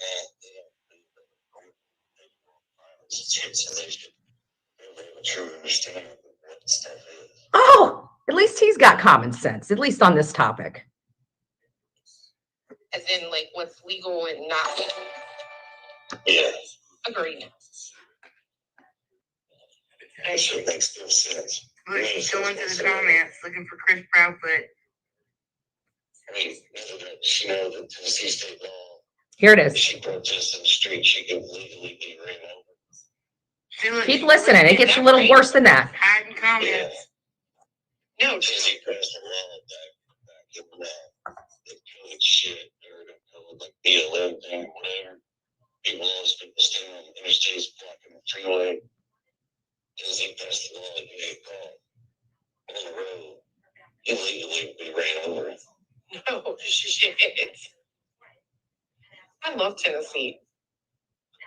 Just saying, the laws. Careful where you go. Careful where you go. Tennessee laws. Careful where you go. Wow. So that was a very damning statement, in my opinion. Not the first or last recorded threat by Chris Proudfoot, guys, and there's been many more that have come out. I mean, even just most recently when Chris and Katie are out there yelling at Heather Cohen. I own it. And then Chris is losing his shit like it's a temper tantrum and a child throwing themselves to the floor. I know Mom love Mama love it. It's just so tough for me because there's so many good things about Tennessee, but it worries me, and I don't like it. Doesn't Chris Proudfoot look just like the Penguin from Batman? Like just like him. And then so does Clue, Minotti. All right, here we go. Out of Chris Proudfoot's own mouth. All right. So we got okay, so this is June 25th, 2024. That Bullhorn Betty is out there placing flyers up for Sebastian. All right, let's watch. I mean, I am hot. Oh, look at that. We got signs. So got signs back there. Oh, just thought I'd share the love. Oh, hey, baby, how you doing? How you doing? How you doing? Crystal clear. How you doing? She said, "How you doing? How you doing?" Oh my gosh, that's so funny. Who reminds you of Danny DeVito? Chris does look like Danny DeVito, and so does Clue. I can prove it. Okay, because I did a side by side. Okay. It's so funny. She's like, "Hey, Kiki." Oh my gosh, it's just too funny, right? Oh my gosh. Can we get those shirts? For God. Stop egging me on, Kiki. God. It's too soon to bring up a trip for me, okay? I swear it's like nothing driving though from Tennessee, from Florida to Tennessee. I'm so used to it now. Not as tall as Danny DeVito. Oh, Chrissy, don't want no short man. Gail. Gail. Oh my God, that's so funny. You guys crack me up. Hey, Suzanne. Okay. We just smile and wave. Oh my God, I still have my Sebastian signs. Lori. Lord Betty is so funny. Kiki. I love you too. We'd be getting in trouble. Mama Grace would be like, "You girls need to stay away from don't be going down there now." Wear your shirts on your channel. No, just kidding. I do need to get one of them from Sonia though. Shout out to Sonia. She does a beautiful job. Okay, now. How you doing? We got we peppered all the poles. We got all in front of the school. We got in front of the fire station. A whole mile and a half is done. All of these roads, all of these things. I can't. Right there we go. There we go. Now you guys got. Look at that. Beautiful signage. Beautiful signage all the way down. Even over here. Over on the other side of the road. I hit both sides of the road. Both sides of the road. You wouldn't know that a boy was missing from this community because there's no signage anywhere for this missing boy. Well, that changed today. That changed today. Now there's cameras all over this community. All over this community. There we go. Look. Oh. Let me just let me turn this ever so slightly so you guys get the true meaning of these. Hopefully you guys can see. Go down first.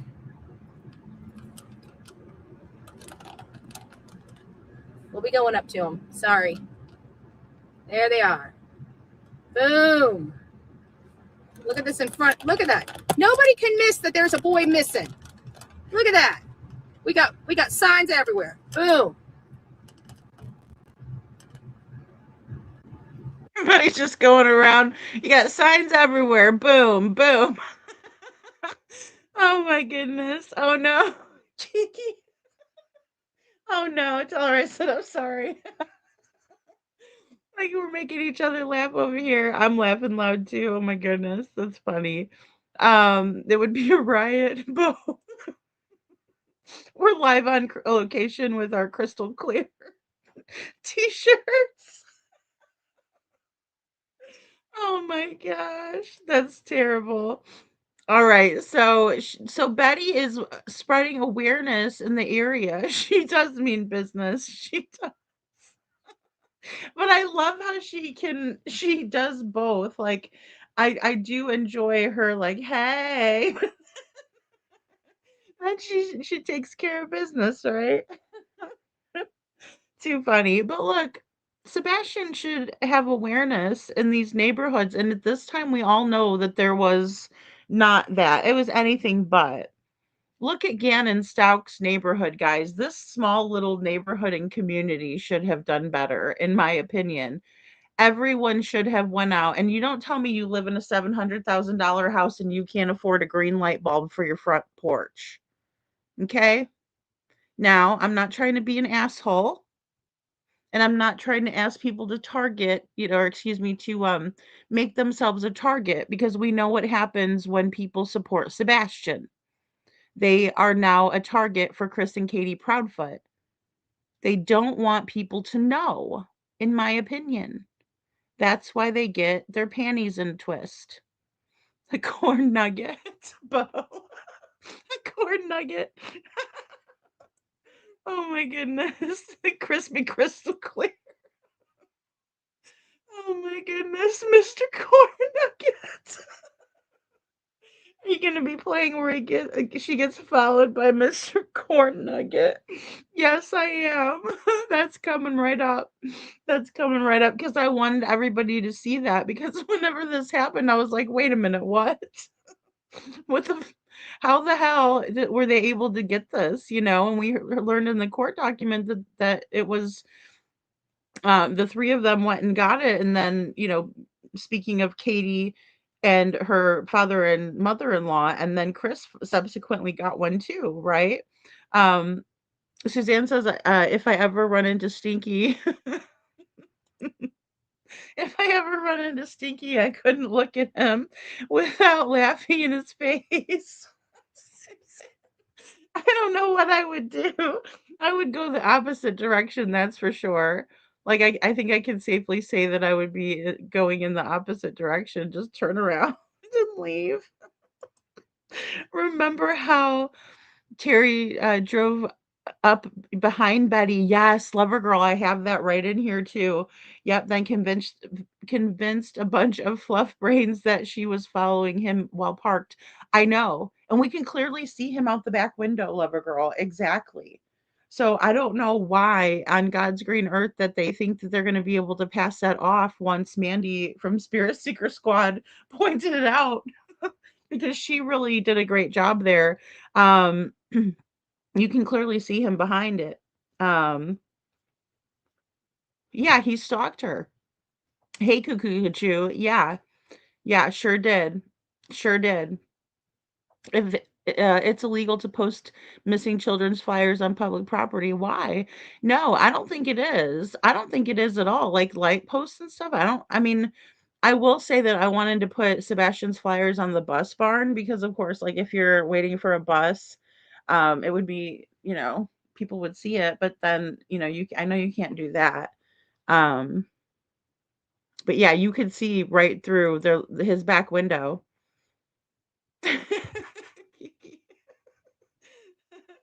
And then they took her to court for Terry stalking her. I know, Cuckoo Cuckoo. Isn't that wild? Like, it's crazy. That's why I was like, wait, what? They got a restraining order on her? On her? I was maybe expecting, her to have one on Terry, because Terry's over there following her around. Yeah, and it is bullshit, Love Mama Love. And I'll tell you, um, at first I was kind of like, wait, why is Craddock named in this? But it's because of he had, authority, and I get that. And I think it's odd because he's the one that was saying that the United Cajun Navy wasn't getting threatened, that, he never mentioned that Seth had made police reports about the threats or anything like that. And the threats were running rampant in the beginning. And we saw JLR get accosted by Terry and, Cruella. So, yeah, absolutely. Absolutely. So, okay, here we go. Here's Betty spreading awareness in the neighborhood, because this is how it went down. Now it actually looks like somebody's looking for a kid. I'm just saying.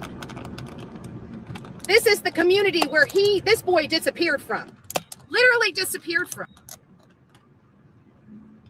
There's one measly little sign in this entire community. It was disgusting.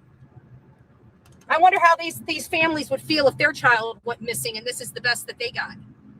Well, now Sebastian's got better. Sebastian's got better. Look at this. Well, that's the thing, guys, because Sebastian deserves better than this, right? He deserves his face to be out there so people know that he's missing. They know what he looks like in case they see him. You know, I mean, doesn't matter what any of us think, whether we think Katie had something to do with it or not. Sebastian still needs to be found. He deserves to be found.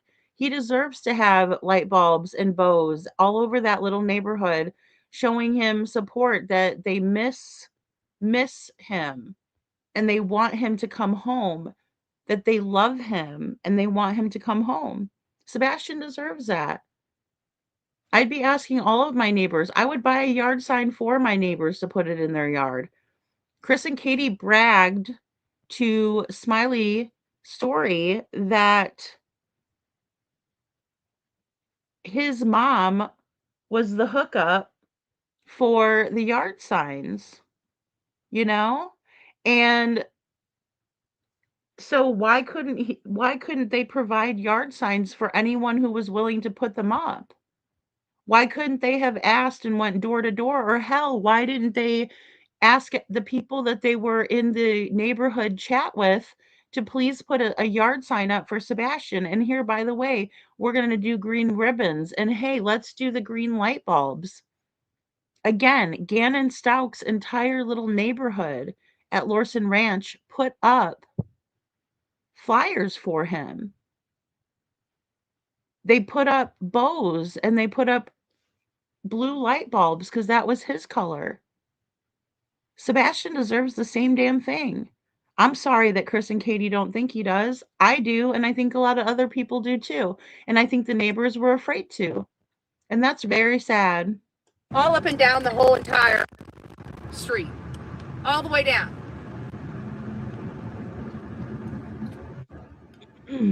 All the way down. Look at that. Looks like a boy went missing around here. Looks like a boy went missing down here. We're going to go down Stafford and, on my way out. I don't want to go down Stafford right now. Look at that. The only thing I didn't do is past, I think it's this other pole right up here. I didn't go up the hill yet. I may go do the back side of this community. It's hot as hell out here. And it was my choice to either do this or, see? It was either do this or go down Stafford first. And I wanted to go down as far as I could handle it, but I was getting tired and hot. So I did as far as I could go, and then I went down. See, people are doing their yard work, and I've already been rolling through here a couple times. I know it probably is annoying, but I'm harmless. I'm harmless. I also found out that this right here, this big truck right here, that was not there the night. I have confirmed that with about 10 people. That right there was not there. So you could drive right back there before. Okay, So guys, this is and that is where the construction area is, right? Where the new phase, the new builds. It used to be where you could cut through there, right? But now they put at this point, June of 2024, they put a big truck right there. You know? So, yes, Bo, if you guys need pencils, definitely. And I'm sorry if I missed something. If we get a troll, just let me know and I'll play the Dr. Phil. You know, something tells me I did miss something. Hello, Cheryl. So good to see you. Detroit Rock City in the house. So, but yeah, very, very odd that they put that there. And I just want to kind of point that out. And this is June 25th of 2024. Only last little bit I can do, but it's too hot. It's getting too hot. It's 95 degrees out here, and I just spent 2.5 hours out here. All right, give me just a second. I've got to cover you guys up. I don't want that man's face being on camera. Okay, y'all. Sorry. There we go. So we got all these. It's right here from this post. That post down. All right, guys, and that was respectful of Betty, right? She made sure she didn't get that man on the camera because she is live streaming, you know.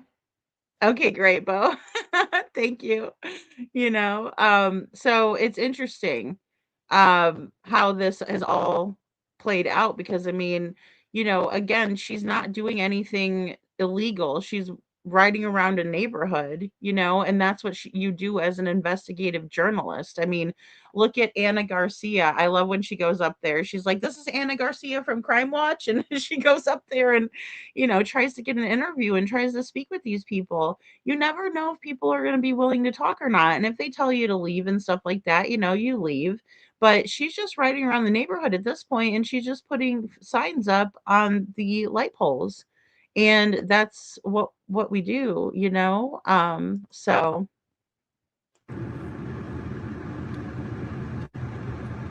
This boy is going to be remembered, and his mom's going to see him, his mom and his dad, since they obviously don't know what happened to him, right? They should be happy that somebody's advocate for their son. So now it looks like somebody went missing around here. Now it looked like somebody went missing. Now anybody that comes and visits this community to visit a neighbor or a friend or whatever, now they'll be able to see that somebody's missing. Maybe ask some questions. Maybe they might have saw him. I don't know. I really don't know. All I know is I didn't see any signage. Nothing.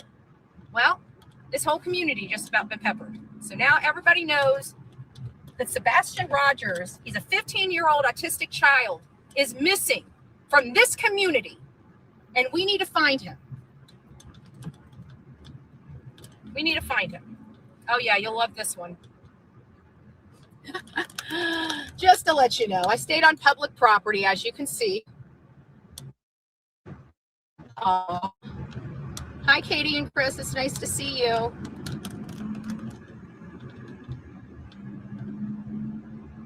There you go. There you go. Interesting. Parents live right there and couldn't get out here and do this bare minimum work for their child. This bare minimum work for their child. They couldn't muster that energy up for him. I wonder why. Kind of makes you wonder a little bit, doesn't it? Makes you wonder how a mother can't do this for their child. Why it takes a woman coming in from Florida to help this community out. Look at those.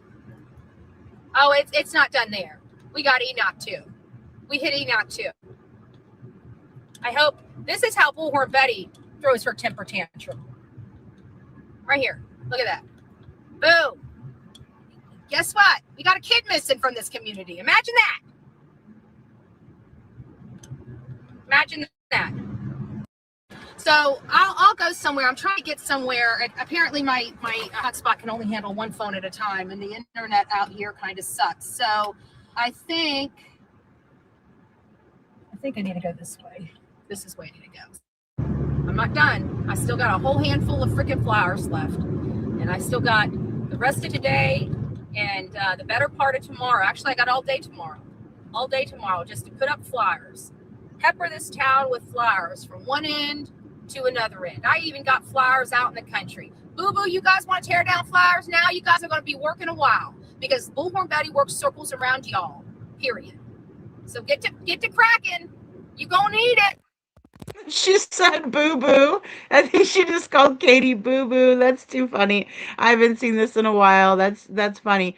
So, her goal while she was there, what she was doing was to make sure that there was flyers up for Sebastian, and in my opinion, if it was my child, if it was me, if it was anybody that I know, I would want that type of awareness. She said boo-boo, Lori.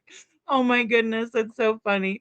She goes, they're even in the country, boo-boo. Oh, that's too funny. And that's the thing about it, guys, because not everybody watches true crime. Not everybody follows YouTube. Not everybody watches the news.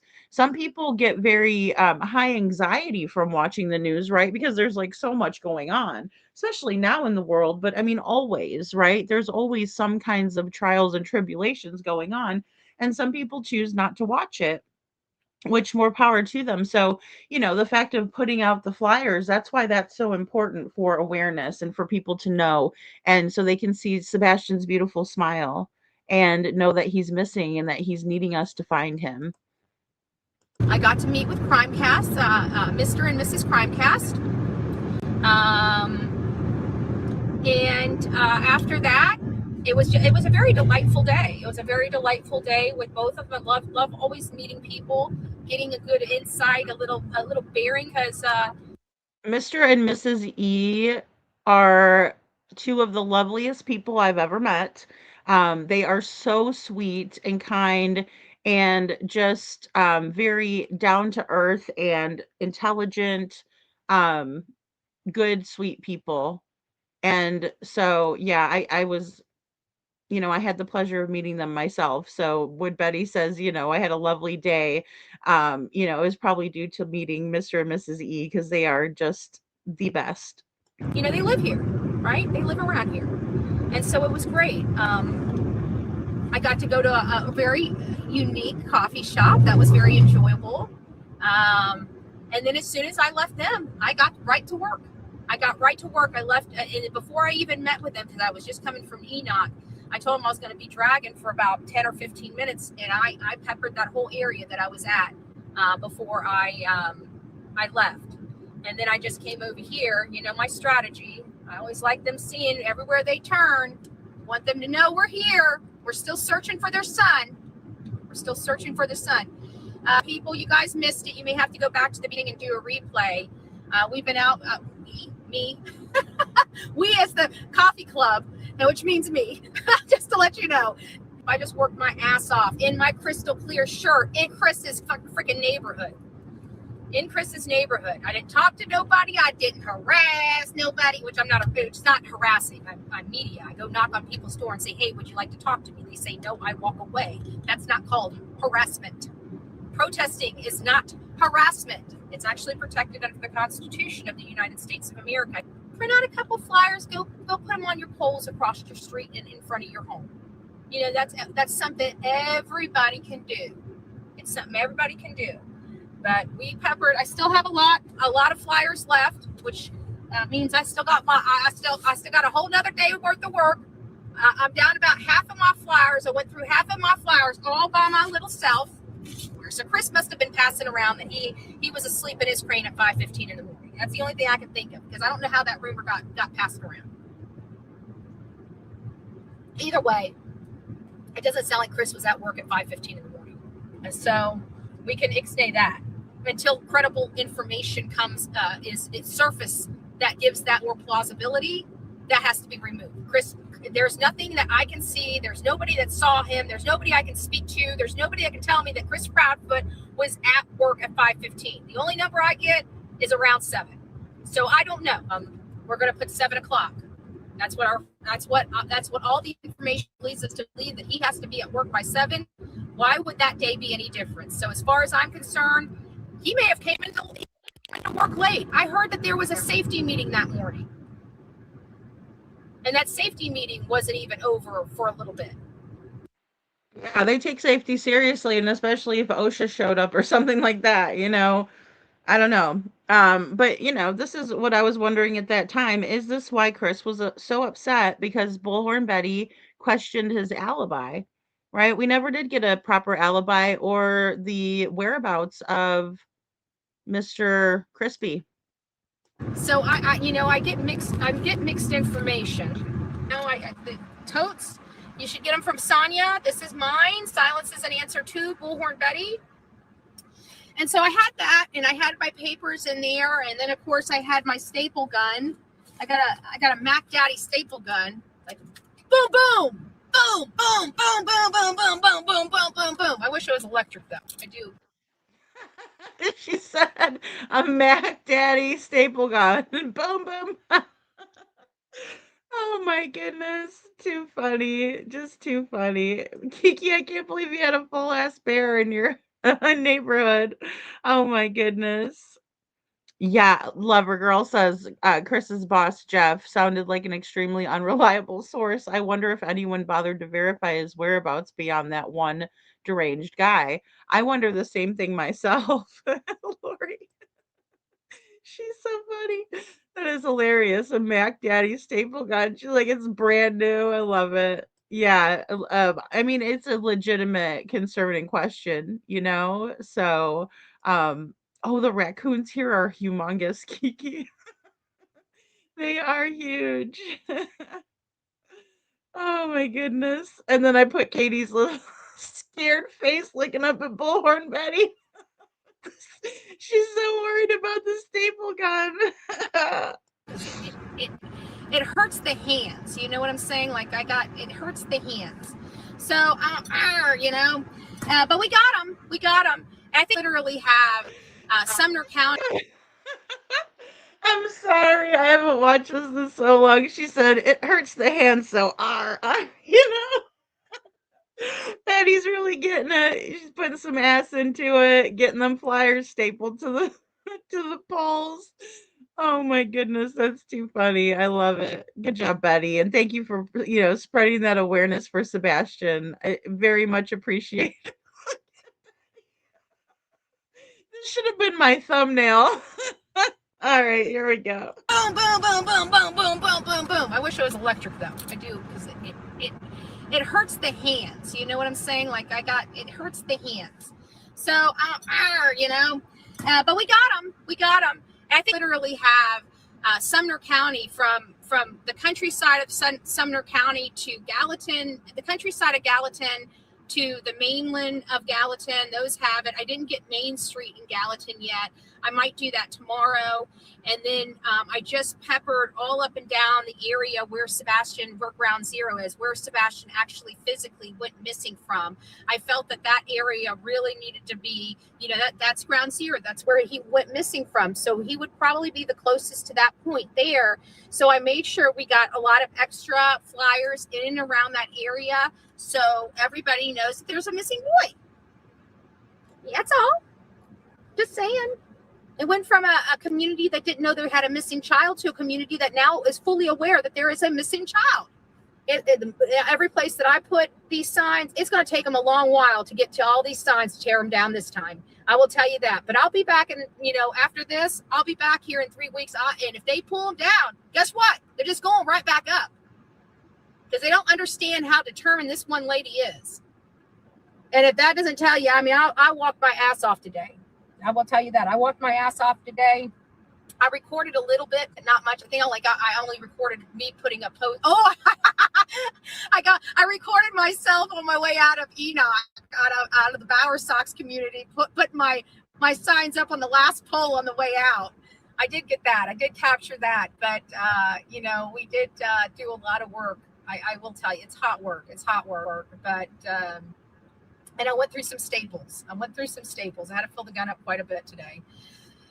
But I think, I don't know.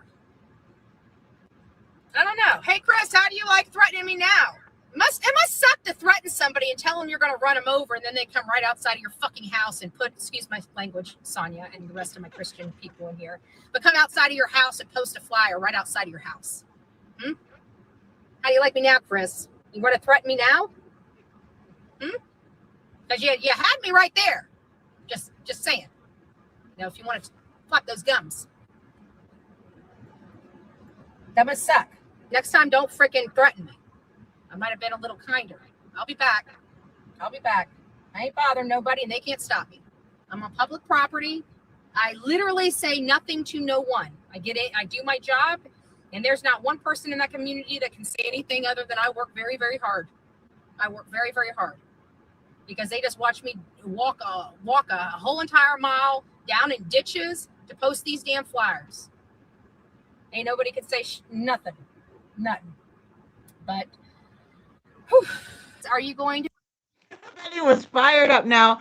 And here's the thing, guys. I think that they got upset because she was going by their neighborhood and posting flyers.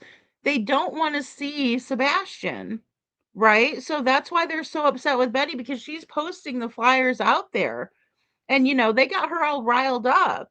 And that was their doing. It got us all riled up. And it made us all upset when we heard people were taking the flyers down and acting like this, right?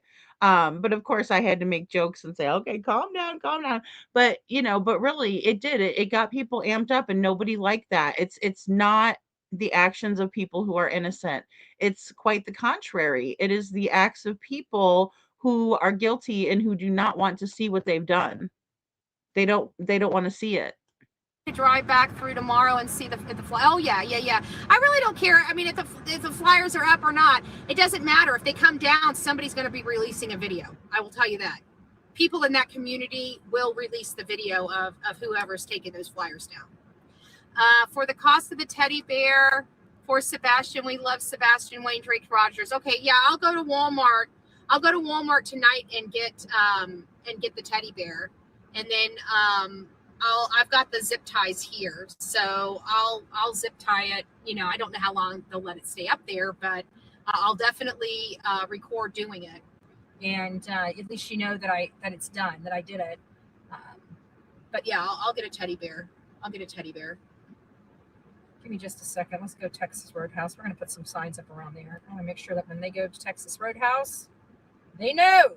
I kind of went dark so I could get the post. I didn't want to bring it too much attention to myself.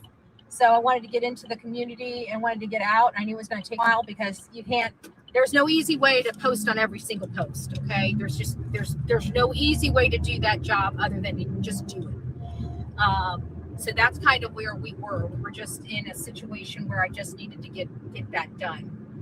But we're going to Texas Roadhouse. I want to make sure wherever these people turn, wherever they go, that they see their son / stepson. I don't want to call. I think Chris is just a piece of. He doesn't deserve a dad title. He just doesn't. Probably not going to eat at the restaurant, but I'm going to see what polls I can post on, and I'm going to post that whole area, because obviously they were frequent flyers over there at the Texas Roadhouse. If people are in this area and they're watching me, and you know Chris and Katie, or you know where they like to hang out, please let me know. You know, if they had a favorite, obviously they both like to drink. They had to have both gone out somewhere to enjoy cocktails when their son was at Seth's house. There's something that they had to enjoy doing together. I would presume, you know, that they when Sebastian was at Seth's, that they would be, you know, having date night or something, you know, going and hanging out with friends, you know, letting their hair hang down like normal. You know, normal parents, they let their hair hang down after, you know, especially if they have a blended family and the kids get to go over to the step parent or the other parents for the time being. You know, they get to do stuff that they don't normally get to do with the children. I mean, it's not just whether your child has, you know, some disabilities or not, just for any parent. So there's only 2 areas that I wanted to make sure were covered really, really, really well. And that was Stafford and Enoch. Those were the 2 areas I wanted to cover well. Those were the 2 areas that Sebastian went to the most. Those are the 2 areas that people should be well aware. Why am I doing all this? Because Sebastian was left in their custody and he disappeared while in their custody under what I would presume as suspicious circumstances, seeing how nobody has proof that he walked out the door. And nobody clearly saw him walk out the door. So it makes it quite difficult. We're 6 minutes out. But I hope you guys are at least pleased with the work that we were able to accomplish today. You know, we don't really, it's hard. It's hard when we're out here in this heat. But it's a labor of love that needs to be done. Sebastian needs to be found. Pressure needs to be applied. You know, reasonable pressure, not illegal pressure. You know, I gotta say that because these people, they don't get it. They don't understand. They're dense in the head. It's just out post. I mean, they're so dense, and it's tough. It makes it horrible. I wanted to show you guys the bear. Hold on, I uploaded it. That's why you saw 2 Lady Freedoms in here. But here's the bear that Kiki sent over.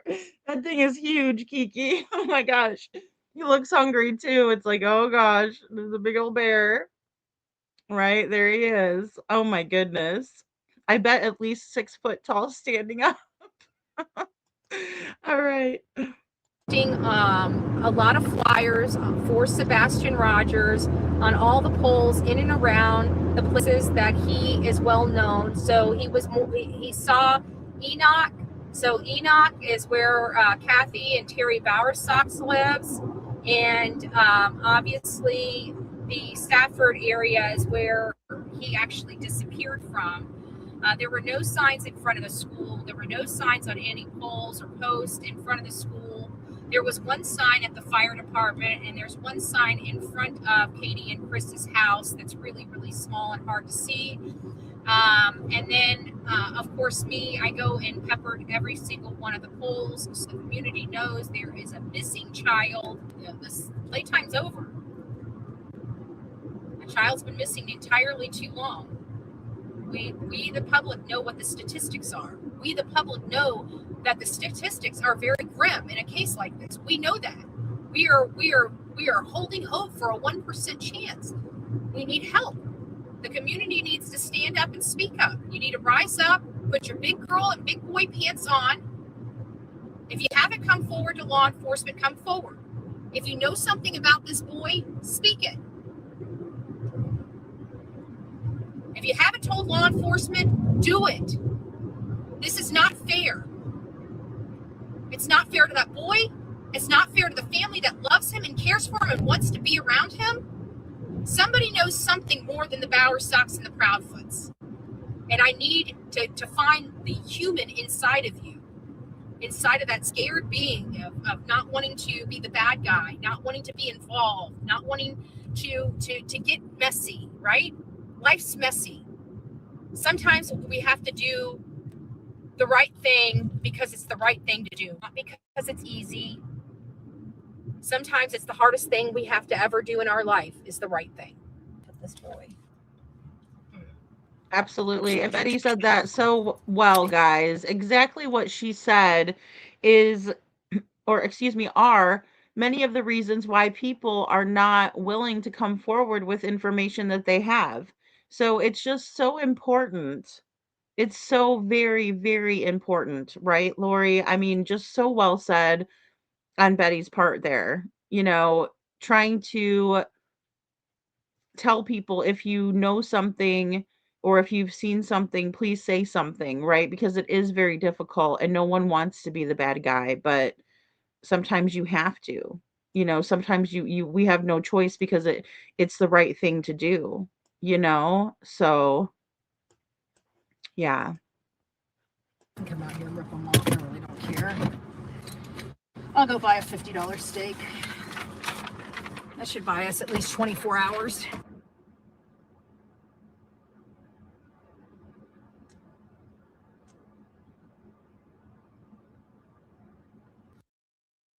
Perimenopause left me exhausted, confused by chaos.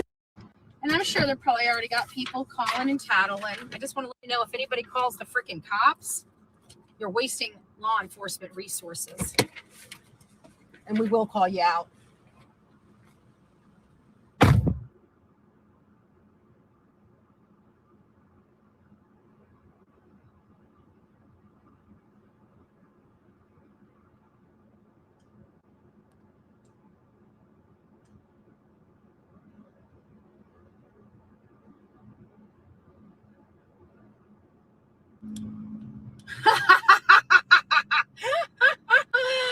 Oh, this is hilarious.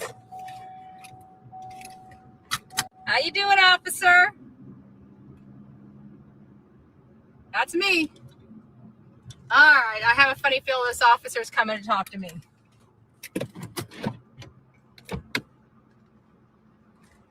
I just saw him. Yeah, that's him.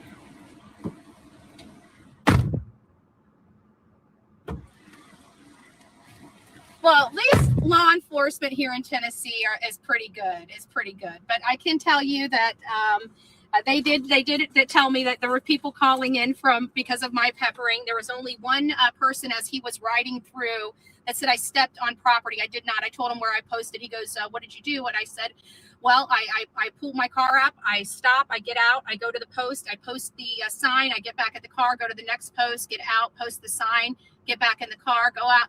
And he goes, so you didn't go in the prop? I said, no. I said, I went up to, I said, I barely was on, I stretched. Like I would be on the, foot on the public easement and post on the sign. And so that's what we did. And so I've got that on camera. And so no harm, no foul, right? People lied. I don't understand why people have to constantly be utilizing law enforcement resources that need to be out there searching because I'm posting flyers. You guys hear how stupid that is? And then you guys just wasted an hour of this man's time. It ain't gonna bother me. I'm done. That's exactly why I didn't go live with you guys. I can hit it and quit it. What are you gonna do now? I broke no laws, and here you are all calling law enforcement. Do you guys understand how stupid you are? I'm allowed to post flyers. There's a public easement on every property that goes up to the utility pole. I'm allowed to be in that grassy area. But idiots on here that don't know the law actually think that that's breaking the law. You guys are idiots. I'm allowed to post signs, these on utility posts. What did we do? We posted signs on utility posts. And whatever person out there in that community, please go pull your camera and give it to law enforcement since you think I violated the law, so they can see me going on public easement. Please, that would be great. But no, I didn't get a ticket, didn't get a warning. He just wanted to talk to me. I told him exactly what was going on yet again. I told him how Illuminati and the Proudfoots are constantly harassing me and have me under surveillance. So that is now yet in another report. So if you guys want to keep going, go ahead. That's 3 reports now with their name in it because they won't leave me alone. All right, guys, 3 reports. So I'm sure that will be entered as evidence, and I'm sure that's why Bullhorn Betty wants a jury trial, because she will be able to prove that through the reporting. That's why it's important. I'm not recommending anyone to be a Karen, right, or anything like that. But when you report incidences, then there's a paper trail of them, right? When you don't document that type of a thing and something really bad ultimately happens, because even when these little things are happening, they're escalating as they go along, right? And so that was the best thing that she could have done, was to continue documenting, the reports. Yeah. Okay, guys, so I'm just going to pop in really quick here. So we'll go over a brief timeline of the video. So we watched JLR get accosted in the street by the Bower Sox on March 28th, 2024. April 25th, 2024, Pascal talks about it. Now, Pascal and Seth were very close in the beginning. Pascal has his show where he does a call-in. Seth called into his show very early on. I'm going to go over those interviews as well. I'm peppering them in actually to part 5, still working on part 5. June 25th, 2024 is when BHB is being talked to by police for, I guess, passing out flyers, possibly her not staying on the public easements when she was stapling. I think she's a little bit smarter than that, and I think that what she was doing was very tactful, and so she definitely wanted the presence to be known. She wanted to stay within the law. However, her mouth, and I have a mouth on me too, so I'm not saying that, but sometimes our mouths can get us in really big trouble, and some of the things that she says as she's going to be getting worked up, and as you will see here, it's a lot for one day. She's been out in the heat. Obviously, we're not going to be in the best mood if we're working all day in the heat, dealing with the stress. Now, prior to this, she was getting threats. So Chris Proudfoot actually threatened her first, and he did that with Illuminati, and somebody else played it, and then I played it from BHB. So you have to kind of listen closely, but he does that really nasty, creepy voice in it, and he does the whole go balls. All right, guys, really quick, I want you guys to pay attention to behind this police officer, because I believe this is when Terry drives by, right? And he's probably happy about his handiwork and wasting this officer's time. but thank you, Kiki. It was a long time ago, right? And I was trying to remain biased. I didn't realize how nasty people were actually being, right? Like I didn't know. I knew of it, but I didn't know exactly, right? Until I went through it and it was like, oh my gosh, right? And so, and again, I mean, look, I'm very vocal myself and, I'm very um strong, where I'm not afraid, to speak my mind. And I'm gonna tell you, if I was out there in that heat, I'd be grumpy as hell. I'd probably be hangry, the whole 9 yards. So the fact that Bullhorn Betty, was out there doing this, my hat's off to her. So again, we're gonna look right here and we're gonna watch this vehicle come on through. And let me go ahead and the heat, dealing with the stress. Now, prior to this, she was getting threats. So Chris Proudfoot actually threatened her first, and he did that with Columinante, and somebody else played it, and then I played it from BHB. So you have to kind of listen closely, but he does that really nasty, creepy voice in it, and he does the whole go balls. All right, you guys see that vehicle that's driving behind the officer? You have to look at Bullhorn Betty's back window. You need to look beyond it and through the window, and you can see it. Let me go ahead and slow it. Let's slow jam it. We'll slow it all the way down because you're going to see it come off, then now we're going to be looking. So here it is in the back of the officer. The front end is kind of behind him. He's blocking the view, and you'll see it pass by Betty as well. And see it right here. Now you can see it here. That's popcorn tooth. All right, you guys see that? I sound like I'm like wasted. Okay, so let's do it again. Where he does call. Sorry, hold on. We'll just do it like that because I know it's going to come through and we'll see it in slow motion. And again, you're going to be looking at this area, and then it passes through, and then we can see it in this area very well, the way that Betty's camera is set up. It's funny because Betty always has a great, placement on her camera.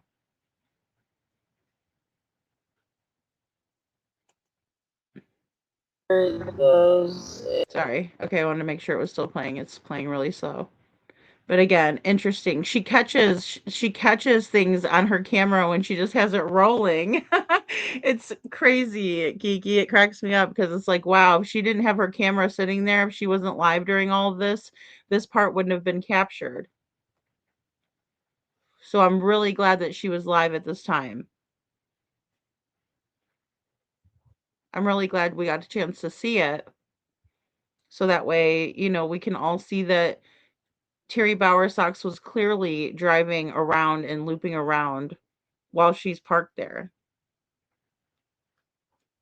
And again, a really good eye when it came to Mandy from Spirit Seeker Squad.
Okay, guys, sorry about that. Give me a second. I think it might have.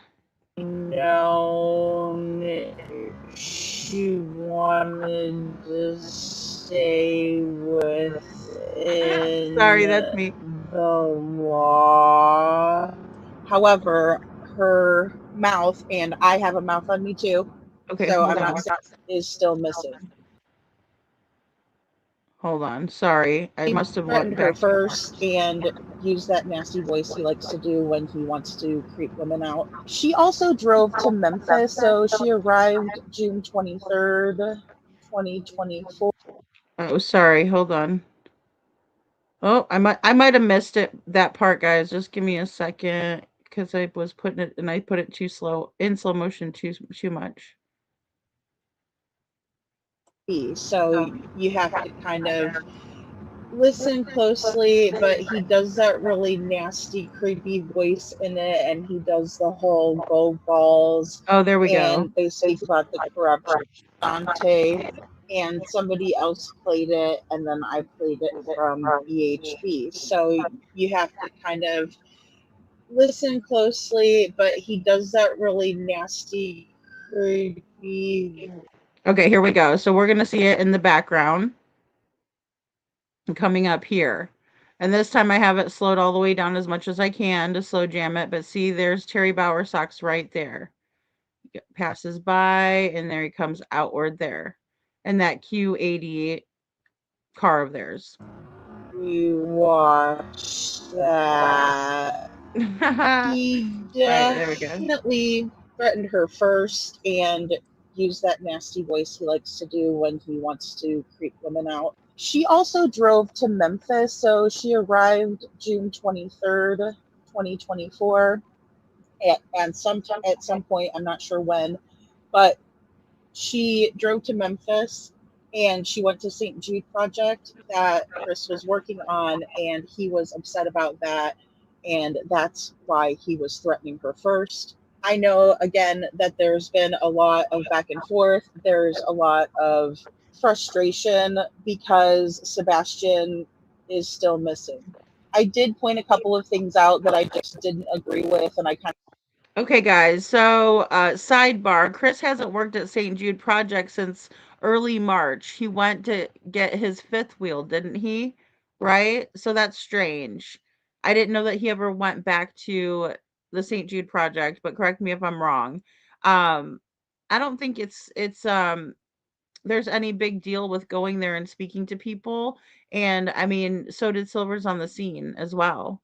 I hope she got the officer's name and badge number as well, Detroit. I think she did. I think she did. And Kiki says, "Go Vols." He doesn't represent Tennessee. No, not at all. Not at all. And I've learned a lot too since I've made this video as well. I put my own commentary within the video. But another thing I found interesting was that Betty was also questioning Chris's alibi. And so originally, Heather and Chloe PI came out and said that Chris was verified to be at the campgrounds the night before around 8 p.m. And then again, he was seen at work the next day at 5:15 a.m.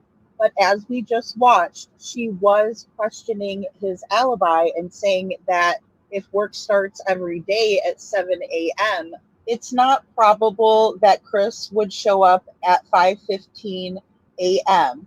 And like she said, what was different about that day? It makes sense, and it makes me wonder, was it 5:15 a.m. or was it 7 a.m.? And if he did get there early, it's a legitimate question, not being accusatory, but why did you get there so early? Did you always like to show up an hour and 45 minutes early for work? Just a question. I believe that probably ruffled his feathers a little bit too, because mind you, she did travel from Sebastian's neighborhood to Texas Roadhouse, which is about 15 minutes depending on which route you take. Whoever called on BHB had to have been watching her live and then called the police and told them she was at Texas Roadhouse. Oh boy, here she comes. Let's watch. Thank you. Thank you. Betty, thank you. All right. So, yes, Kiki, thank you. I was actually going to mention that and I totally forgot. So, yeah, with CP going on Queen Bee saying he stalked Silvers. And, Silvers went to the job site and then he also went to the campgrounds, which again, I don't see any issue with that, trying to get to the bottom of things. So, thank you, Kiki, for your super chat. And yeah, you're right. You're absolutely right. Um, it's crazy. It is absolutely so strange, right? That they're doing exactly what they're complaining to the police is being done to them. And again, it's just like the worst form of gaslighting. So he tells me Jonathan's, he says Texas Roadhouse and Jonathan's are pretty good. So there you have it. Bullhorn Betty's going to jail. 101. This is what I'm going to do. I'm going to be recording every damn thing. So you bitches can't call law on me no more. No more. Wasting law enforcement's time. An hour of that man's time. It didn't take any hair off my bootay. But you guys wasted an hour of law enforcement's time. Anybody that's bragging about calling law enforcement, you guys need to dog the shit out of them for wasting taxpayer resources in a criminal investigation when they're searching for a little boy. They got them searching for Bullhorn Betty for posting some damn signs on post because these hate channels had to call little old bitches crying and whining. Can't believe Betty's out there. She's so mean. Yes, I am. And I'm going to be peppering some more. The worst thing that's going to happen to me is I'm going to get a ticket. You understand that? You're wasting people's time for a freaking ticket that my audience is going to end up gladly paying for. Believe that. Believe that. My audience will pay for my ticket. It's not coming out. You guys are idiots. Just stupid. I hate these people. They don't want this boy found. They don't want this boy found. Yeah, and it's horrible, right? It's like they don't want him found. And again, I wanted to keep all of this context, right? I want to keep this in context to show you guys because this is exactly what happened. Bullhorn Betty was out at the neighborhood. She was posting the flyers, and she goes over by the Texas Roadhouse area, starts posting flyers, and they're upset about it, right? But she was also earlier in the day over by Enoch and posting flyers out that way. So, they were not pleased with her doing that, but there's no reason why they shouldn't have grabbed some flyers and grabbed one of those, staple guns, boom, boom, boom, and get it done, right? But they didn't do that. They didn't do that. And that's what's weird to me because if they were aware and he has time to circle around her while she's sitting here talking with everybody, then they have time to help her spread awareness for their missing grandson, right? And Cinderella, exactly. It's coming up. Keep watching behind the car. Thank you. Keep watching behind the car because we're about to do another slow jam here in a minute because Mr. Socks is circling around. Cluminati, Queen Bee, the Proudfoots, they don't want this boy found. All they're looking for is either to go to jail or put me in jail, but they're going to be in jail before I am. I can guarantee that with the way they're going. So it is what it is. Bullhorn Betty didn't even get a warning. I did nothing wrong. Nothing. Dum-dums. Again, not breaking the law. Dum-dums. Little whiny man. Little whiny man. Doesn't want his son, his stepson found, does he? Wants to threaten a little girl, a little 5'1", 135-pound little girl. You want to intimidate me and tell me I need to watch where I go? Well, I just watched where I go, sir. I just watched where I go. What you gonna do, sir? I didn't step on your property other than to put a missing person flyer on your post, dum-dum. Oh, I had this shirt on all day. I passed around a few more for some people in his community. Gave some shirts away. Seth gave me some bands, so I've been handing bands away. I actually got rid of signs. He gave me signs. I got 2 signs left. He handed me a shit ton of flowers. I got half of the flowers left. Don't tell me Bullhorn Betty doesn't come in here and kick ass. I've been working my ass off in this freaking 99-degree heat while these boo-boos have been sitting at home trying to follow me, trying to figure out what I'm doing, and then wants to call the law on me for advocating for a little boy. She calls them boo-boos. That's some bullshit right there. So whoever's bragging about this, y'all dog the crap out of them. Drag them for a fool. Because what a waste of resources. And you know who has to pay for this? This community. Yep, exactly. They don't think about that. Miss Cluminante talking about, how she loves Tennessee so much. But they've been sitting here threatening me for days. And they've been threatening Bullhorn Betty for days. We saw him go past and do all this.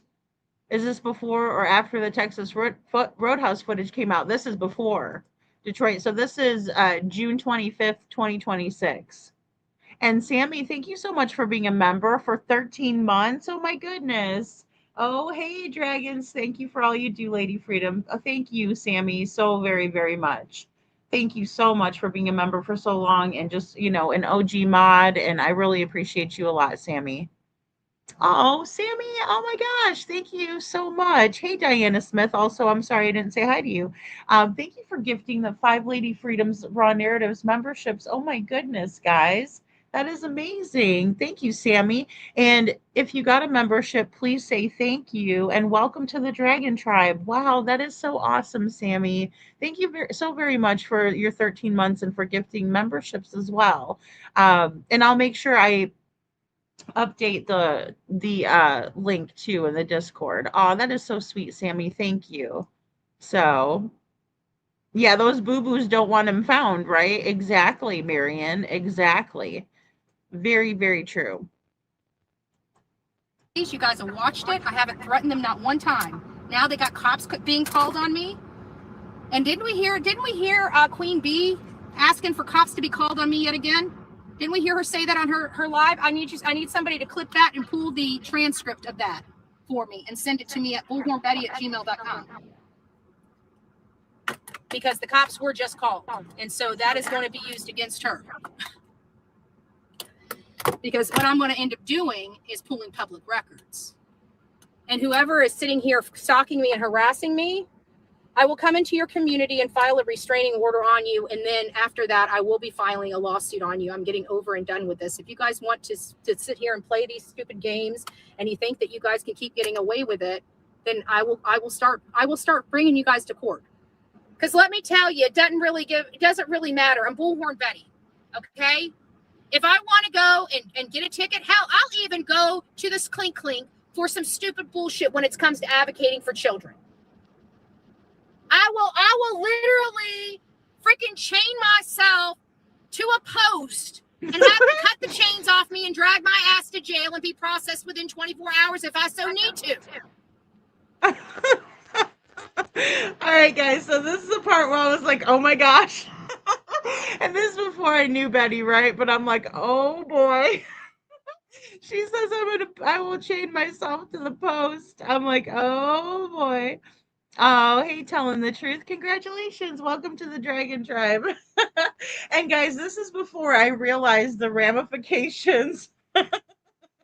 Lori, this is before I actually understood like why she was so upset with the hate channels. I thought it was like old beef, and I'm like, oh, I kind of heard through the grapevine that there was some like a lawsuit, right? Because they said it on Queen Bee, and B Tim was up there. Oh, there's a lawsuit, or something. I heard it somewhere, but I wasn't aware of how nasty and horrible in real life they, how they really are at this point. So I'm thinking, wow, Betty, like, what the hell? There's some old beef, but really, it's really that bad, like, because I've experienced it for myself.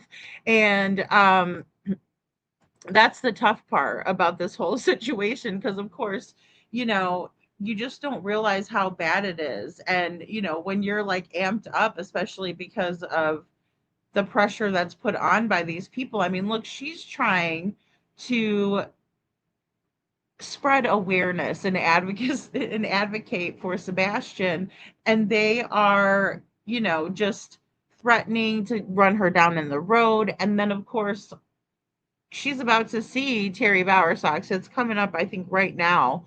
And it really pushes her over the edge, because it's like, what the hell? And again, why are they playing games and not spreading awareness about this missing child? That is their family member.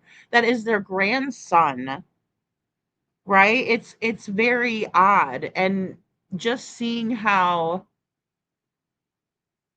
this has all went down, I can't blame her at all. Like, you know, this was me on the outside looking in back when I made this video, but nowadays I'm like, you just got to stick up for yourself, you know, and that's what she's doing. Kiki says she reminds me of Grace Paris. Kiki, I'm telling you, I could get, you know, fired up myself, you know, I can, but I, you know, also I have to be careful. I know it, because I can get like this if I want to, because it's infuriating knowing that someone could possibly be treating Sebastian this way, but also people who are just trying to find him, you know? I think all the little shorties are so spicy in a firecracker, right? Oh, that's hilarious, Kiki. I love it. I love it. Lori says, "Go Grace." That's right. Oh my goodness. And you know, that's the thing. When we're passionate about something, it's very easy to be worked up. But you know, sometimes it takes that. Sometimes it takes that really strong person, that strong voice to come out and speak. And you know, Betty's not just running her mouth. She is pounding, you know, boom, boom, boom with her brand new staple gun, right? She is getting with it. And there's nothing that scares them more. And that's, I think, what the big takeaway here is, you know. But again, I wanted to keep everything in the context of what she said and how it went down. I'm an advocate and an My face, I had to put me in there. activist and covered by media when I cover these cases. The Constitution is where I derive my law.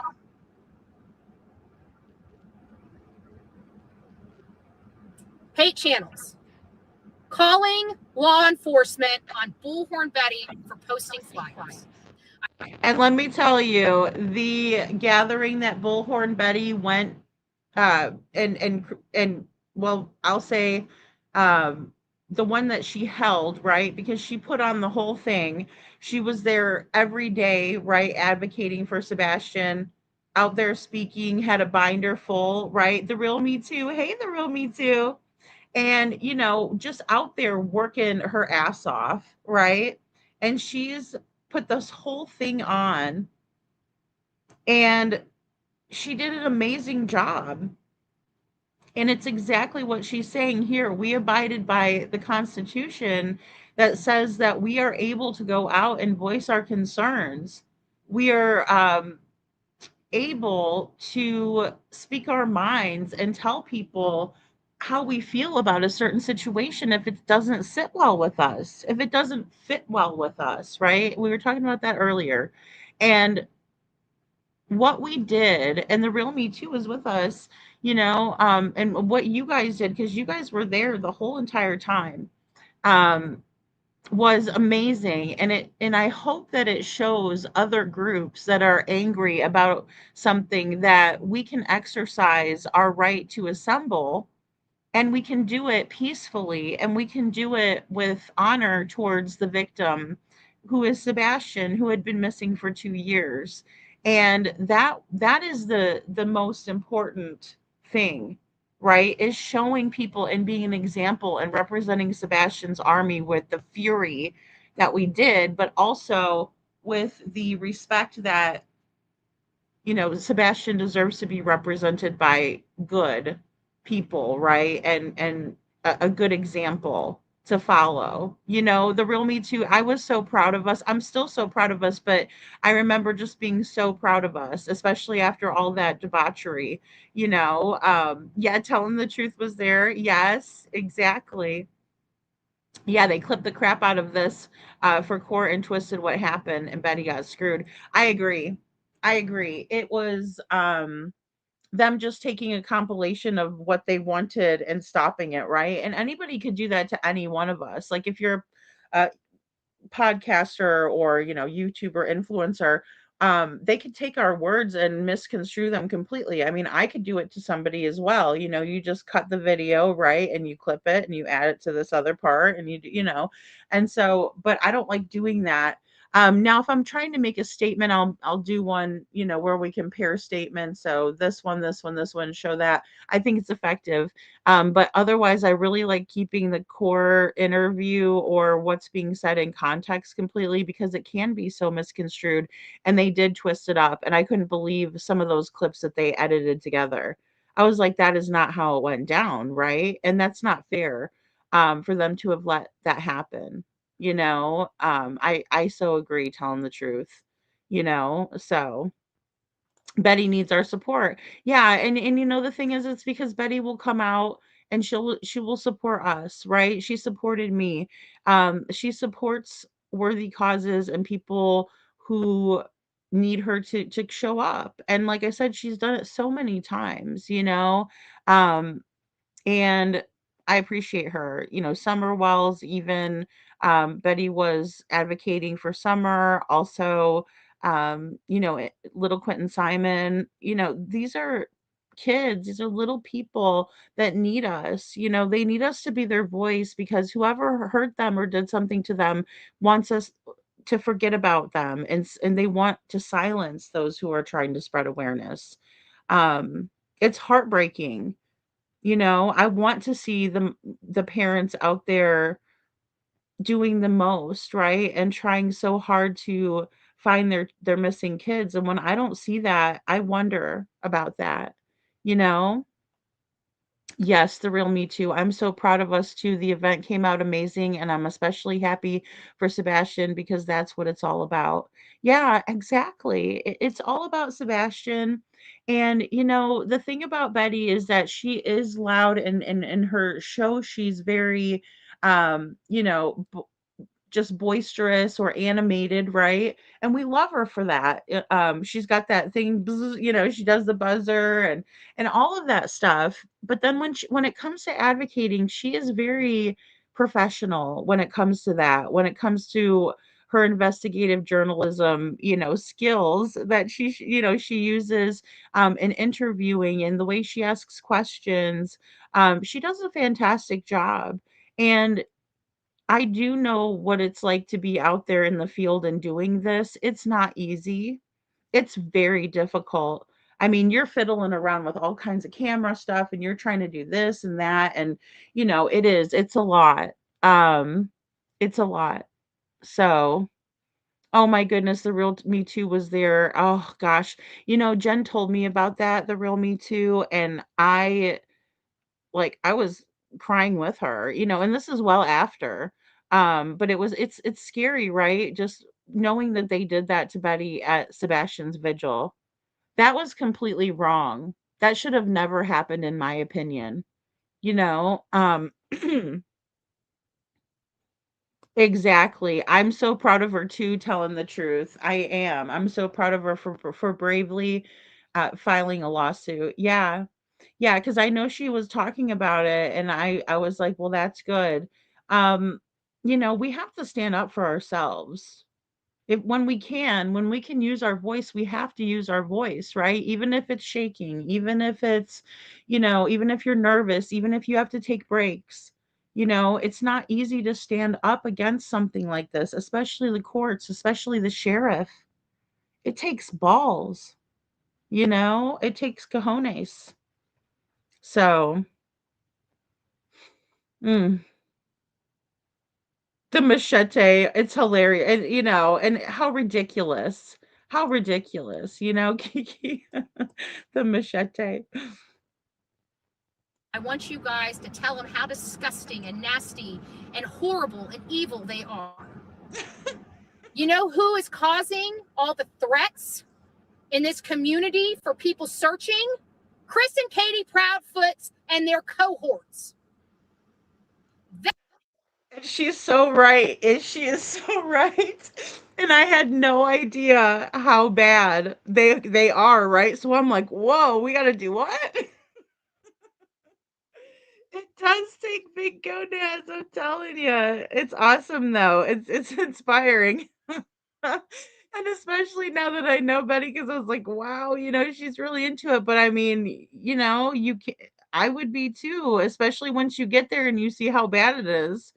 That day was for Sebastian to keep trying to stop us from advocating for Sebastian, and that won't ever happen. I agree, the real Me Too. We're too invested in it. It means so much to us to find him, and we're going to.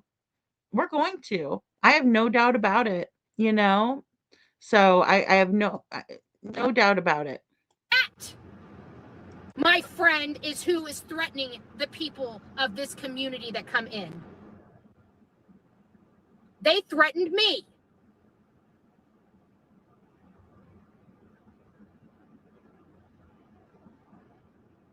They threatened me.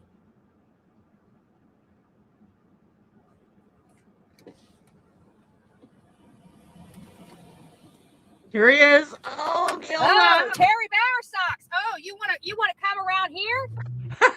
Okay, hold on. Here we go. Hold on. I wasn't paying attention. Sorry.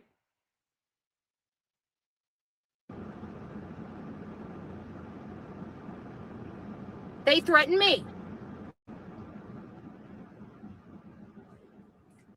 Okay, here it comes. Here it comes. Okay, I'm just gonna slow jam this part, guys. Oh boy, here we go. Oh boy. All right, Betty, she senses a disturbance in the force. And then she sees the cat go by in the background. Oh my goodness. Okay, hold on. Hold on a second. Here we go.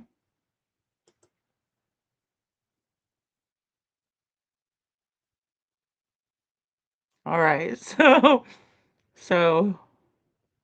let me just speed it up a little here. Here it comes. You can see the shadow in the background. All right, now Betty sees it in the rearview mirror. Okay, now here goes the flyer. The flyer is going to go down and you're going to see Terry right there. It's the same car that circled around before. See it right there? Oh, then look at Betty. Oh my goodness, here we go. She's like, oh, hell no.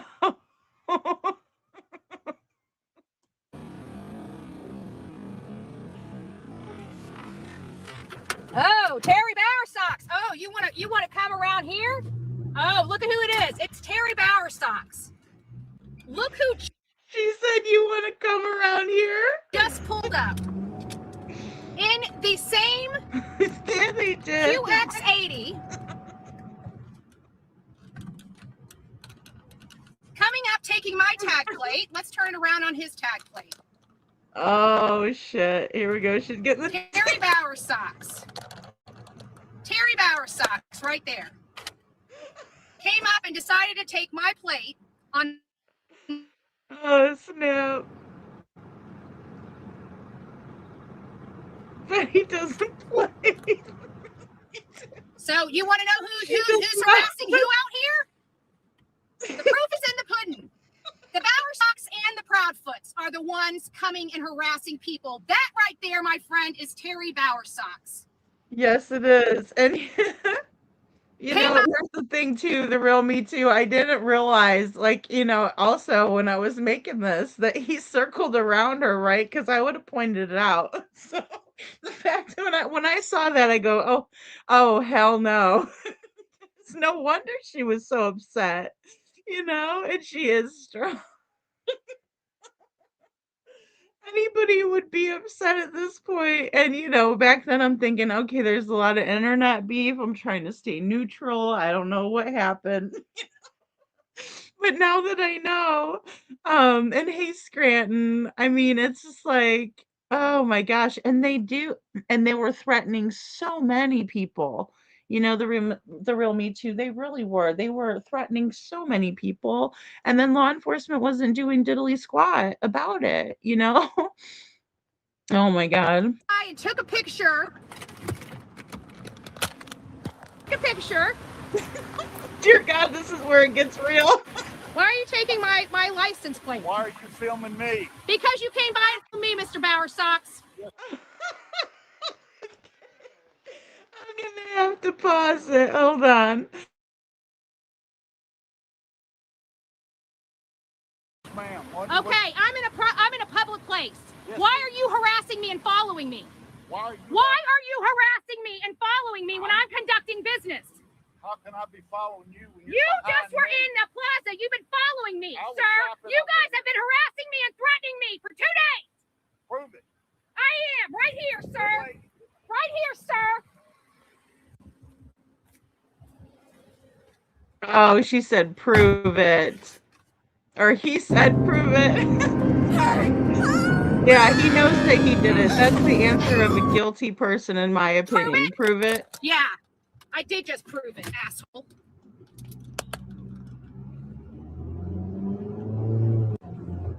Better go through that fucking light. Fuck with me. I don't need violence. I will capture you on film. Prove it? There it is. Who's following? Who's stalking? Who's harassing? Who? The proof is in the pudding. The proof is in the pudding. And again, I'm telling Betty Goose Fraba, calm down. But again, we didn't realize, obviously, because we didn't see that part. Nobody caught it until Mandy did. And then I'm like, oh, I'll be darned. He was absolutely following her, right? And then they were harassing her and stalking her as she was doing all of this for the last 2 days. So, I mean, they lit the firecracker, didn't they? Me too. I'm like, take a deep breath. But really, they lit the firecracker, and his face said it all, right? Yeah, his face said it all. Now you want to know who it is? I expose a lot of shit. It's the Proudfoots and the Bower Socks harassing people, hunting them down like rabid animals. He was scared. He got caught with his pants down. I told you it was them. I told you, I told you, I told you. Told you so.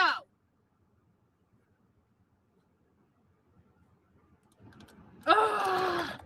I am so angry right now. Holy shit. Now, you guys got yourself a lawsuit, Mr. Bower Socks. You want to harass me? You want to stalk me? I'm putting a stop to that shit. Believe that. Believe that, Mr. Bower Socks. Believe that. Literally stalking me, calling my, trust me, Tim Bailey's here in this shit. Somebody click that and send that to Sumner County. Seth, if you're still in here, you saw it with your own eyes. You want to know who's been harassing your searchers? You just seen it. You want to know why you can't get nobody out here to help you? You just seen it.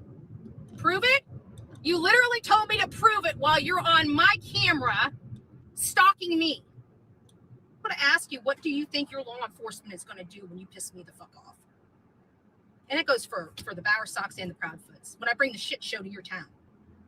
I'm just asking. Because I've been very calm. I've been very courteous. Yeah, the real Me Too, and I don't blame you. I know. It's like, it's very questionable. Because it's And I appreciate that because it is, especially when they've done what they've done to her. I mean, nobody should ever have to deal with that.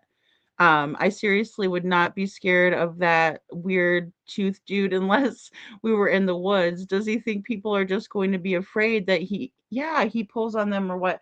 I know it's weird, right, Sammy? It's weird that he tries to intimidate everyone. It's very strange. And it's totally uncalled for. I've been trying to do my job without making a ruckus, but if you wanna push me, honey, I'll come back with a whole kind of ruckus that you guys would not even know what to do with, and your law enforcement will not be able to stop.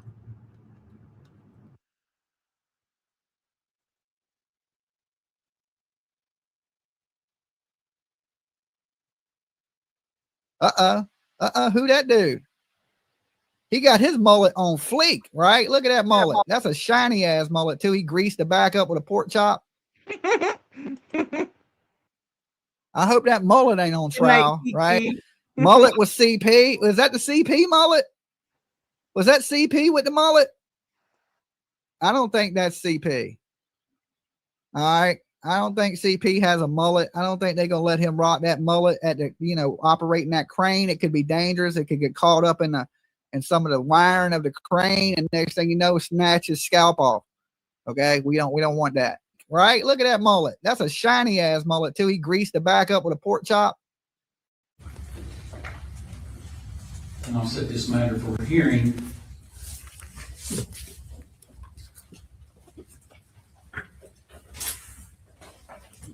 On October the 23rd. Thank you, Your Honor. Now that takes care of the criminal matter. Now, as to the issues before the court, there is pending a Rule 60.02 motion filed by the defendant, Mr. Griffin, in these order of protection hearings as it relates to the order of protection on Terry Bowersox Sr., Maddie Bowersox, and Katie Lynn Proudfoot. The matter is still pending with Christopher Proudfoot.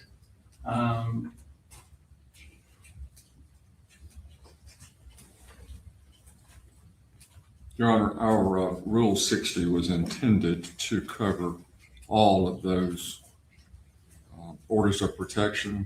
There's 4 of them that are listed there. Thank you. If not, they're all listed on the sheet. The only issue is the matter regarding Christopher Proudfoot is still an ex parte order, as it's never had a hearing on that day.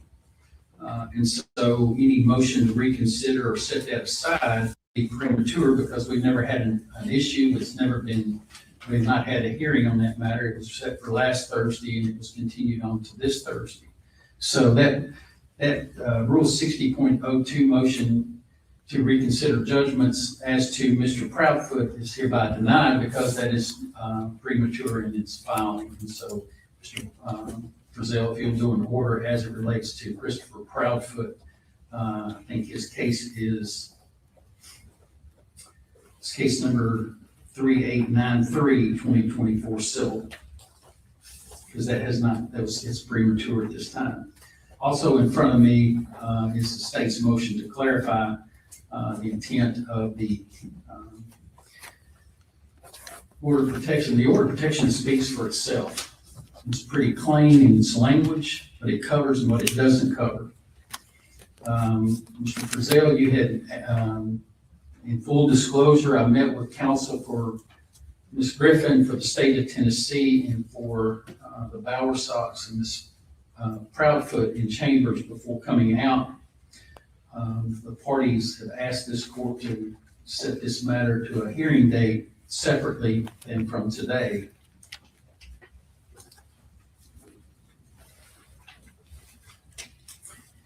In my consideration, I will grant this continuance, but it's only going to be for a short period of time because we have order of protections involved.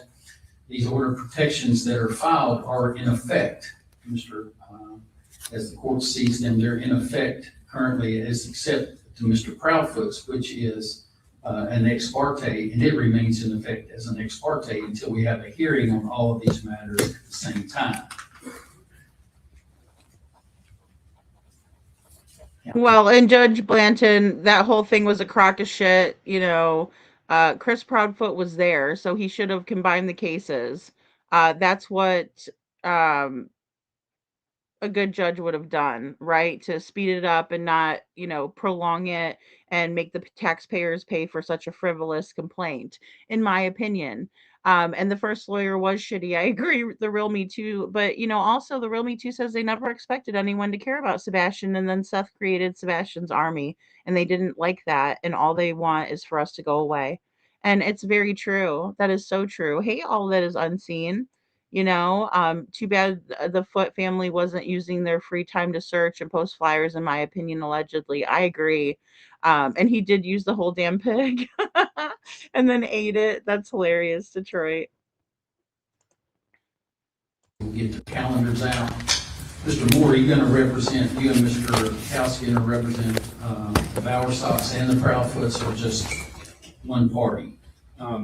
Your Honor, we can do both because it does seem to be the same. You're going to represent all four parties then?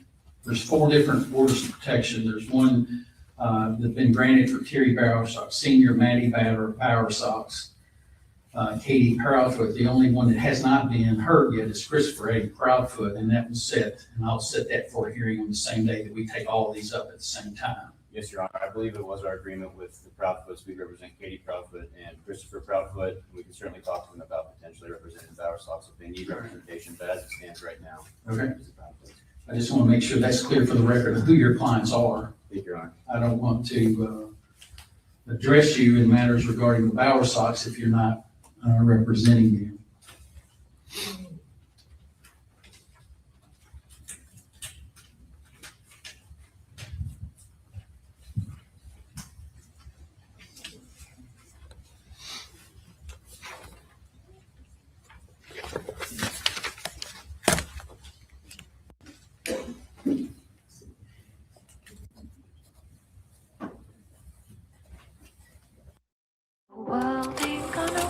Come back. You don't have to leave.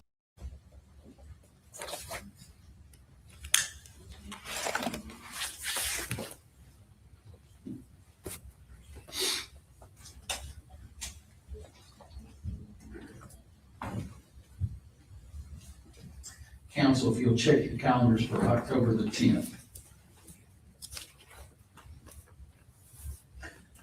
I'm open, Your Honor. State?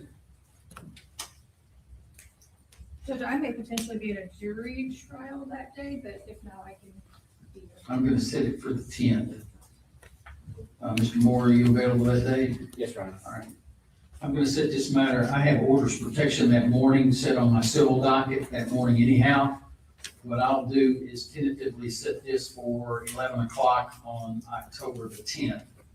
And we'll address all the issues that are outstanding in this matter. Ms. Griffin, until then, the order of protections as it relates to Mr. Bower Sox, Ms. Bower Sox, and Mr. Proudfoot are in effect and the ex parte order is in effect as it relates to Mr. Proudfoot. The difference is the penalties, if you violate those, are different for one having been ordered and one that is an ex parte. Those are the differences between those. Any other matters we need to take up, counsel, from the state? All right. Your Honor, we would simply ask that the copy of the statute we provided to the court be entered into the record. If you're going to file any, are you anticipating filing any other matters? Just include that with what you're going to file. That way it's in the record. What you provide me back in chambers is not adequate. Thank you, Your Honor. Attached back into this file. So Thank you. Do that. And anything, Mr. Moore, if you intend to file on anything in the state, I would ask that you all, if you have any motions that you're going to file, please have them filed by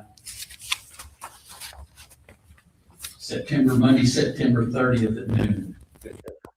So include that in that order, Mr.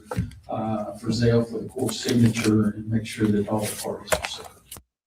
All right, guys. So anyone else find it odd that Chris and Katie will pay for a team of lawyers but not hire a private investigator to look for their son, right? And this is before SF entered the picture, in my opinion, or before we were aware of it, or at least I was aware of it. But I find that very odd that they're willing to go to these extremes and not look for Sebastian. Thank you, Ron. The date again in September for the motions to be filed. September 30th, Monday, September 30th at 9 o'clock for the motions. And then we'll have a hearing beginning at 11, as close as possible, beginning at 11. It depends on how the morning goes with the order of protections that morning, how many I have and how many hearings we have on those. Thank you, Judge. Thank you.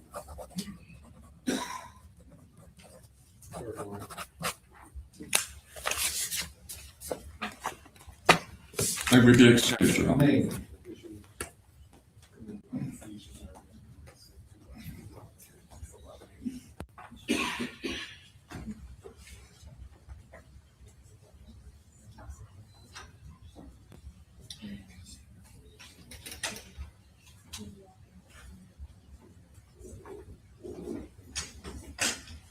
Oh, here's his weirdo face. He's gonna look at the camera slowly.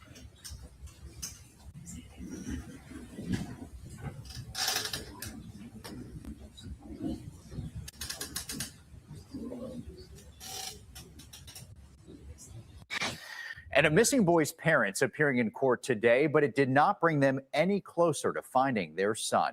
Sebastian Rogers disappeared from Hendersonville back in February. His family was in the courtroom today for a YouTuber accused of harassing and stalking Sebastian's mother and step-grandparents. Now, an order of protection banned Andra Griffin. And then look at Mr. Proudfoot collecting people's phones like he owns the joint.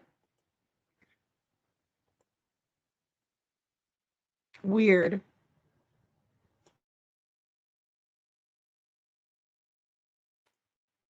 Who the heck is he?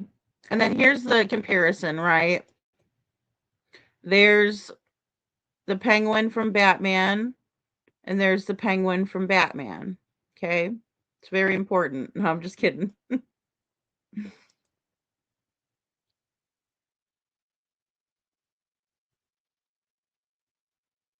Who's also known as Bullhorn Betty, from having any sort of contact with the family, directly or indirectly.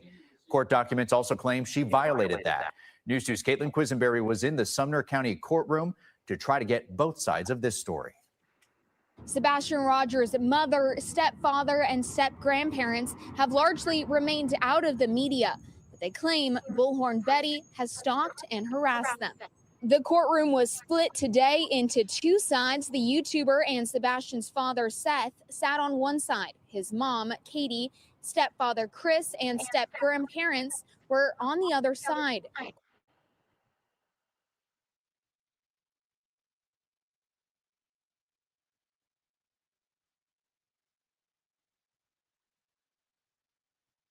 Court documents claim Bullhorn Betty violated the order of protection by mentioning the family on a live stream. The brief hearing ended with the judge saying the matters would be heard on October 10th. Hearing ended.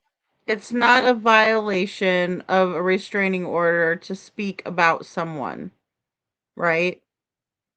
So that's also false. With the judge saying the matters would be They're all heard kissing on in court. October Blech. 10th. Seth Rogers tells me it was frustrating to sit in a courtroom while his son is still missing. It is extremely frustrating that I have to come here to support somebody, which I don't mind coming here to support somebody that's supporting my goal of finding my son. But the fact that I have to come here because four people, want to put restraining order against somebody who's just trying to find my son, and yet Sebastian is supposed to be her son as well. Seth added that he believes Andra is only exercising her First Amendment right and has not done anything illegal. I also spoke with Sebastian's stepfather, Chris Proudfoot, who says he has no comment at this time. In Gallatin, Caitlin Quisenberry, News 2. All right, guys. So let's. Okay, so I'm going to skip that commentary, but that was, what I wanted to show you all about what had transpired at court with Bullhorn Betty the first time, right? And we have a part 2 to that, but we'll have to try to do that tomorrow. I do want to finish up here reading these court documents, but I felt like that was a good spot to kind of leave off on because, it's pertaining to that. So the petitions on which the defendants Katie Proudfoot and Terry Bowersox and Maddie Bowersox obtained their ex parte orders of protection falsely accused plaintiff of stalking the defendants. The petition of the defendant Christopher Proudfoot falsely accused plaintiff of stalking and also falsely accused the plaintiff of threatening to do harm and harassment. The defendant Chris Proudfoot also requested to gag order the plaintiff from talking, right? Gag order from talking, suggesting, or any other ways about his missing son's case, right? Stepson, be ordered to have or be ordered not to have any form of third parties contact me or my daughter, is what Chris was asking for. The 3 ex parte orders of protection taken out by the defendants, Katie Proudfoot, Terry Bowersox, and Maddie Bowersox, were set to be heard on August 22nd, 2024. The petition of defendant Chris Proudfoot was sent to be heard August 29th, 2024. Significantly, the petitions and ex parte orders of protection were served on the plaintiff at her Florida home on August 19th, 2024, only 3 days before the Tennessee hearing date. The reason for this delay in service is unexplained at this point, right? And Terry Allen Bowersox Sr. versus Andrew Griffin petition for order of protection, Sumner County General Sessions Court, docket number 2024 CV 3632. Although there is a received stamp dated August 2nd, 2024, the only file stamped by the Sumner County clerk is dated August 20th, 2024.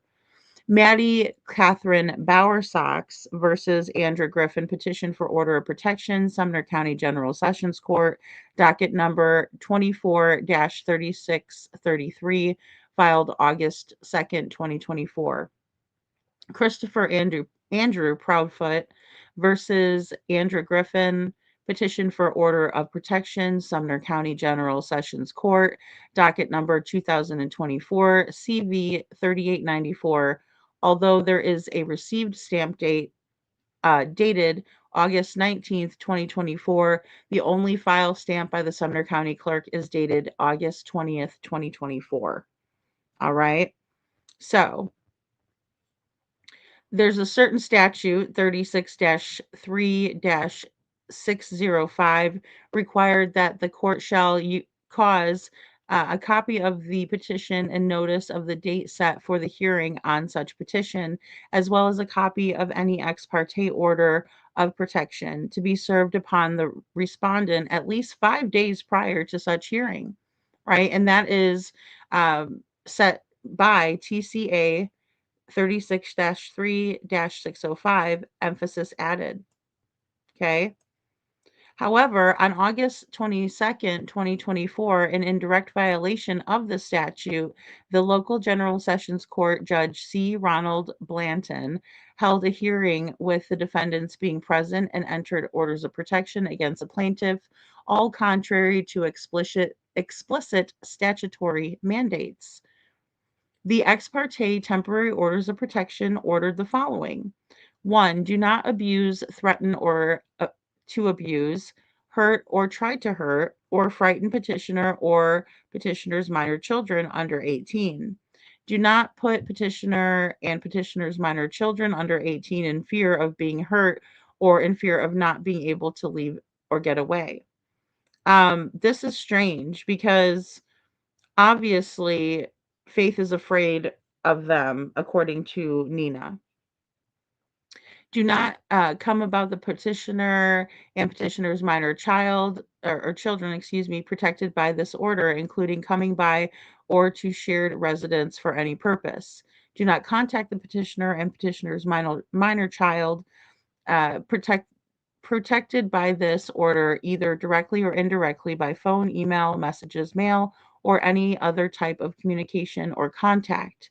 You must not hurt or threaten to hurt any animals owned or kept by the petitioner or petitioner's children. That is also strange. Other orders: do not interfere with property owner or kept by petitioner or with utilities of the home. Okay. After the August 22nd, 2024 hearing, the court ordered the following: obey all orders on this form. Do not abuse or threaten to abuse the petitioners or minor children. Do not stalk or threaten or stalk petitioner or petitioner's minor children. No contact. You must not come about the petitioner, including coming by or to the shared residence for any purpose, and must not contact petitioner and petitioner's children either directly or indirectly by phone, email, messages, text messages, mail, or any other type of communication or contact. Stay away. You must stay away from the petitioner's home, petitioner's workplace, children's home and workplace. Personal conduct. You must not cause intentional damage to the petitioner or petitioner's children, property, or interfere with the utilities at their home. You must not hurt or threaten to hurt any animals owned by or kept by the petitioner's children. Orders to the respondent about firearms. You must not have or attempt to have, receive or attempt to receive, or in any other way get any firearm while this or any other protective order is in effect. When plaintiff, who was still in Florida, learned that the local General Sessions Court had held an essentially ex parte hearing on the petitions in violation of Tennessee law, she published live reports and commentary about the events soon after they took place, right? But she was never told in any of this not to talk about them. So that's something that needs to be, noted. Also, in none of these reports or commentary did plaintiff in any way violate any of the orders contained in temporary orders of protection or the orders coming out of the August 22nd, 2024 hearing. In response to the plaintiff's publication of her reporting and commentary, defendants' family in Byington, acting jointly in concert and combination and without probable cause to believe a crime had been committed, obtained a total of 6 arrest warrants charging plaintiff with the violation of the protection order. Okay, right? And so that's why they ended up arresting Bullhorn Betty at the gathering, at Sebastian's vigil at the rescue ride. 2 days later, on August 24th, 2024, the plaintiff was arrested in Montgomery County, Tennessee, when she appeared at a vigil organized on behalf of the missing child, Sebastian. Pursuant to local General Sessions Court judge's explicit orders, plaintiff was held in the Montgomery County Jail and the Sumner County Jail for over 12 hours before being released and was forced to post a $20,000 bond. The charges against the plaintiff were ultimately dismissed when the Sumner County Grand Jury returned a no true bill on May 9th, 2025. At all relevant times, defendants lacked probable cause to cause the arrest, charge, and continue the prosecution of the plaintiff, which is Betty. The charges against the plaintiff were initiated and pursued based on false statements, material omissions, and or coordinated misconduct by the individual defendants. All right. So let's see here. Sorry. Plaintiff, this is number 32. Plaintiff's reporting and commentary constituted protection expression under the First Amendment and were the motive for the defendants to cause the improper arrest and prosecution of the plaintiff. At no point did the individual defendants possess reasonably trustworthy information sufficient to warrant a prudent person in believing that the plaintiff had committed an offense. Any finding of probable cause was the product of the defendant's own misconduct in violation of the Fourth Amendment. At all relevant times, Defendant Craddock established and or maintained policies, customs, and or practices that were a proximate cause of the improper prosecution of the plaintiff, which included a failure to train, supervise, monitor, and or discipline his deputies regarding the constitutional limits of initiating and continuing the prosecution of criminal charges. Defendant Byington relied on biased complaining witnesses without adequate cooperation, ignored exculpatory information, presented false and or misleading statements, and or made material omissions to secure criminal process even though probable cause was lacking.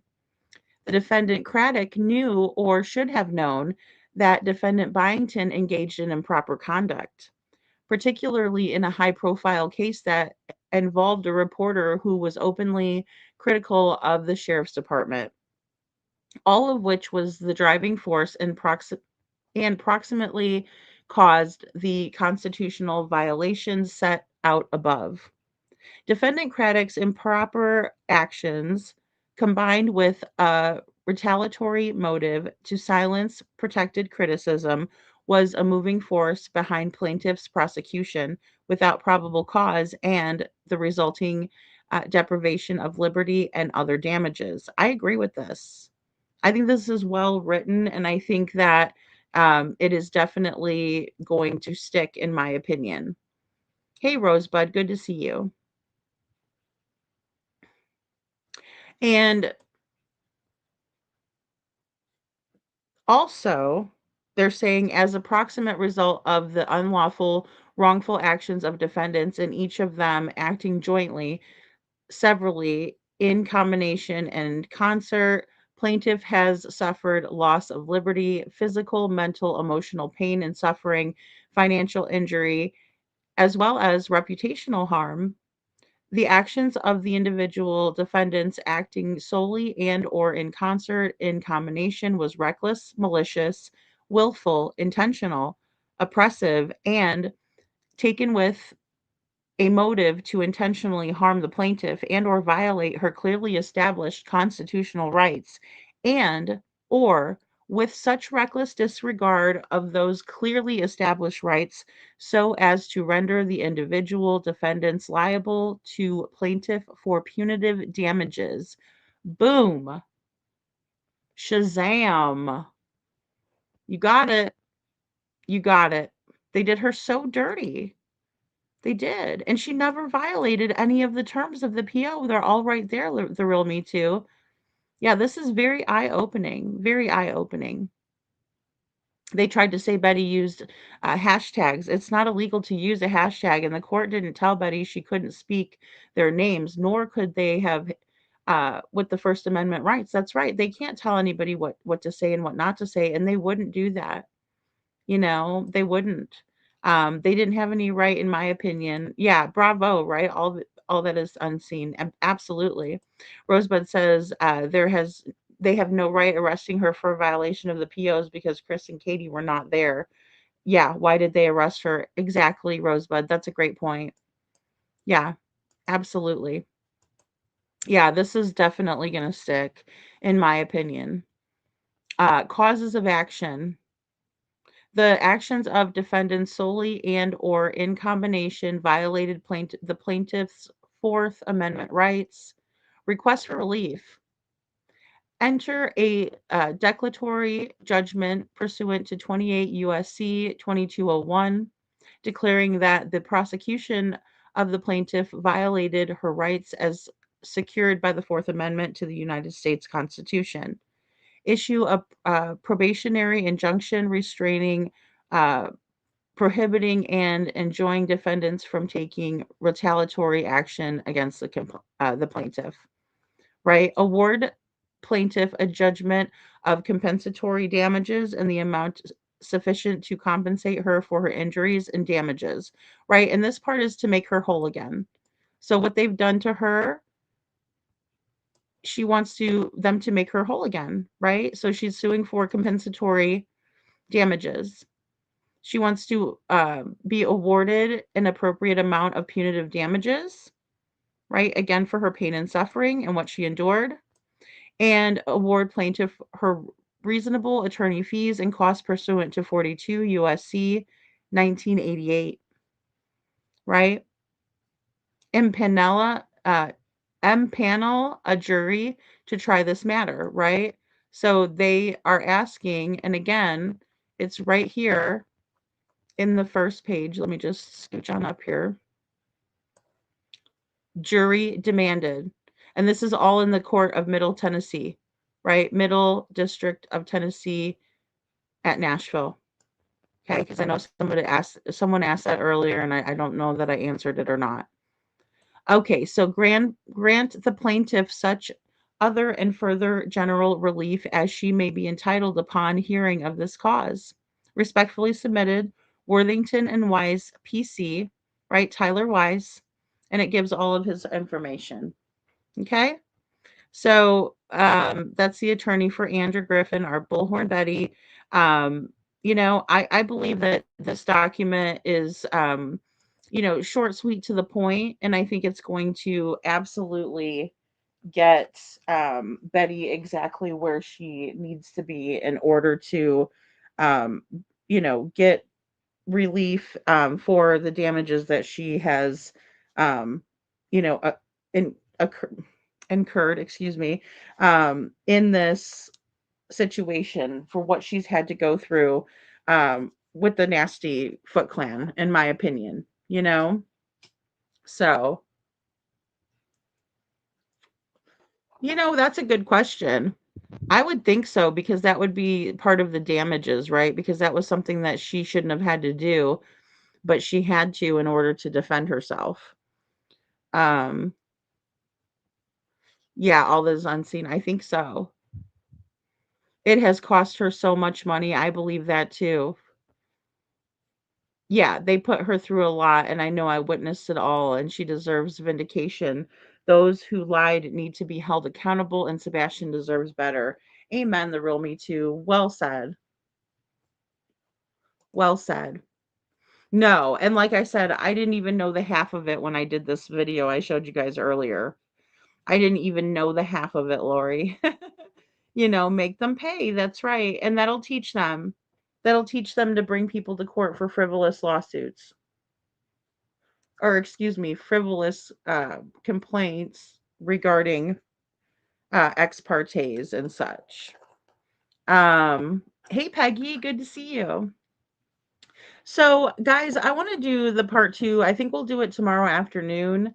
I think that'll be a good time to finish up with some of this, and that'll get us caught up to speed until more information comes, because I would like to cover this again. I covered it from the beginning, so I'd like to continue on. Again, I really appreciate Betty for all that she has done, for standing up, for standing tall, for doing what she believes is right. And that's the only thing that we can do, guys. The only way that evil is allowed to exist is for good people to sit there and let it happen and do nothing. You know? So, oh yeah, absolutely, the real Me Too. I sure will. I sure will. Um, yeah, that's great. Yeah, I would love to text with you. And Lori, it's just it is. It's the truth. It's the turning a blind eye to things. It's wrong. It's just as wrong as the one that's doing it. We have to stand up against it, because otherwise it just is allowed to exist and continue on. Um, and like I said, I wasn't sure how Mr. Craddock or Sheriff Craddock, Snugstrugs fit into this, Lisa Byington, until now. This makes a lot of sense, and it's a small 10-page complaint, and we'll find out what's going to happen with this jury being demanded for this, right? And what's going to happen in terms of making Bullhorn Betty whole again, because all of these stipulations that were placed on her, none of them were violated, in my opinion. She was simply still covering the case, and that was per also Sebastian's father, who was okay with her exercising her rights, right? But even if he wasn't okay with it, it's her rights. and she wasn't doing anything to their pets or their children, right? So, in my opinion, she followed and abided by what was asked of her, yet she was still arrested, you know? So, oh, awesome coffee, crime, and cats. Yeah. Oh, definitely. I am curious about that, Rosebud. Will we ever find out who threatened the court? Judge Ron Blanton said he was threatened, but then he put, that woman judge in his stead and let her take the rap, right? So that was strange.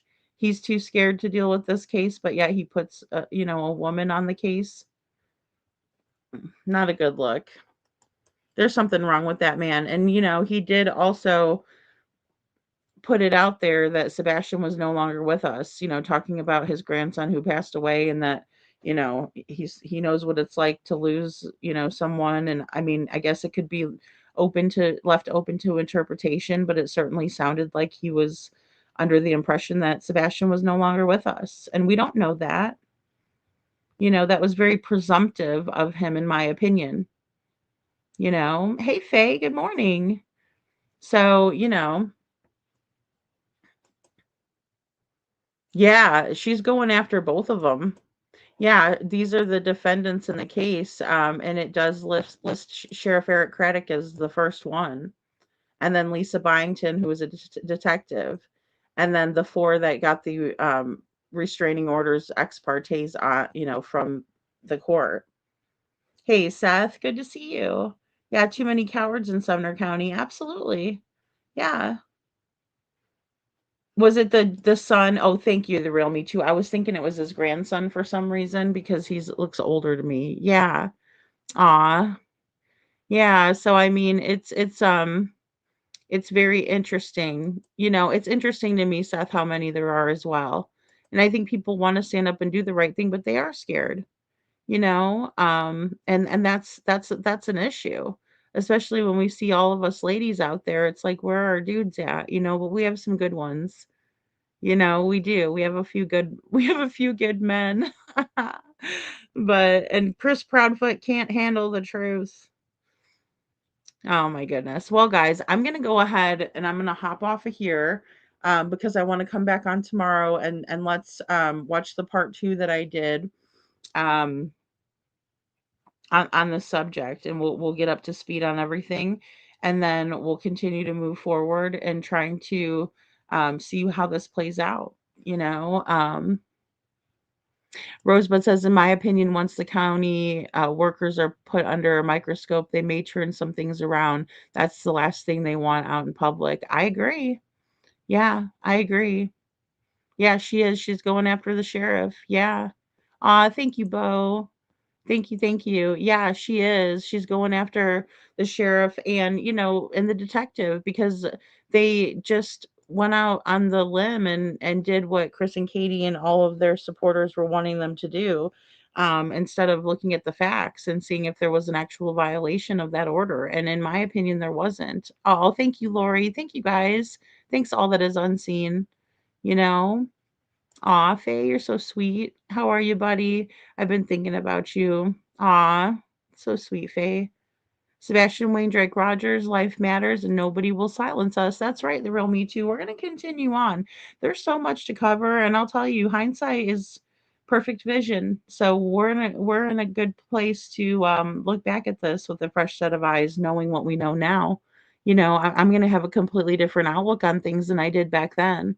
And that goes to show, right? Because at that time I was like, I'm wondering why Betty's so upset. Well, that was why, because she was dealing with so much, and all she was trying to do was spread awareness for Sebastian, you know, and it is an uphill battle, and it should never be that way. They should be out there helping. We should all be helping each other. We should all be trying to look for Sebastian. He deserves justice. He deserves for all of us to be looking for him and searching for him. That's what really matters is Sebastian. He matters. His life matters, and he deserves better than this. And Betty's willing to go out there and you heard her. She's like, I'm gonna do what I have to do. But she also needs to be sticking up for her own self because she doesn't deserve to have this happen either. So I hope so too, the real Me Too. Yeah, I hope the lawsuit does. Yeah, absolutely. I think it's gonna make them have to answer for some things now, isn't it? Yeah, I'm very proud of Betty for hanging in there and doing what she needs to do, doing what she thinks is right, and that's all any of us can do. Because yeah, we can't just allow for it. None of us would want to have to go through this like what Seth is going through and have no one, give a damn. So I hope it. I know. Lori says, damn, I hope so. I know. I know. Yeah.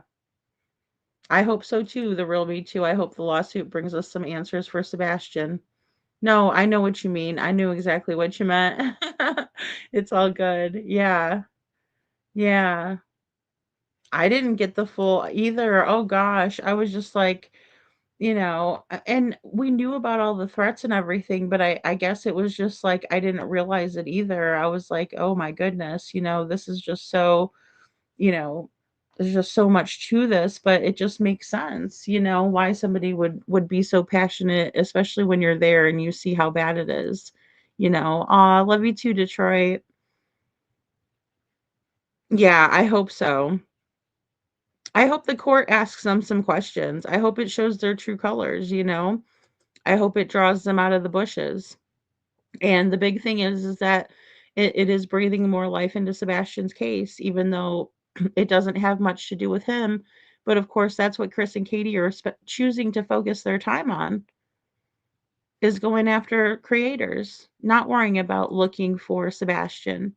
And my heart breaks for Seth too. He's had to deal with that frivolous crap from them as well, with Tex over there. So, you guys are amazing. Thank you so much for going over this with me and keeping it lighthearted because it is a tough subject. And again, we love Betty. I love Betty. I think she's amazing. I was proud to be advocating with her, and to see her in action is just really a sight to see. She's got such a big heart, guys, such a big heart.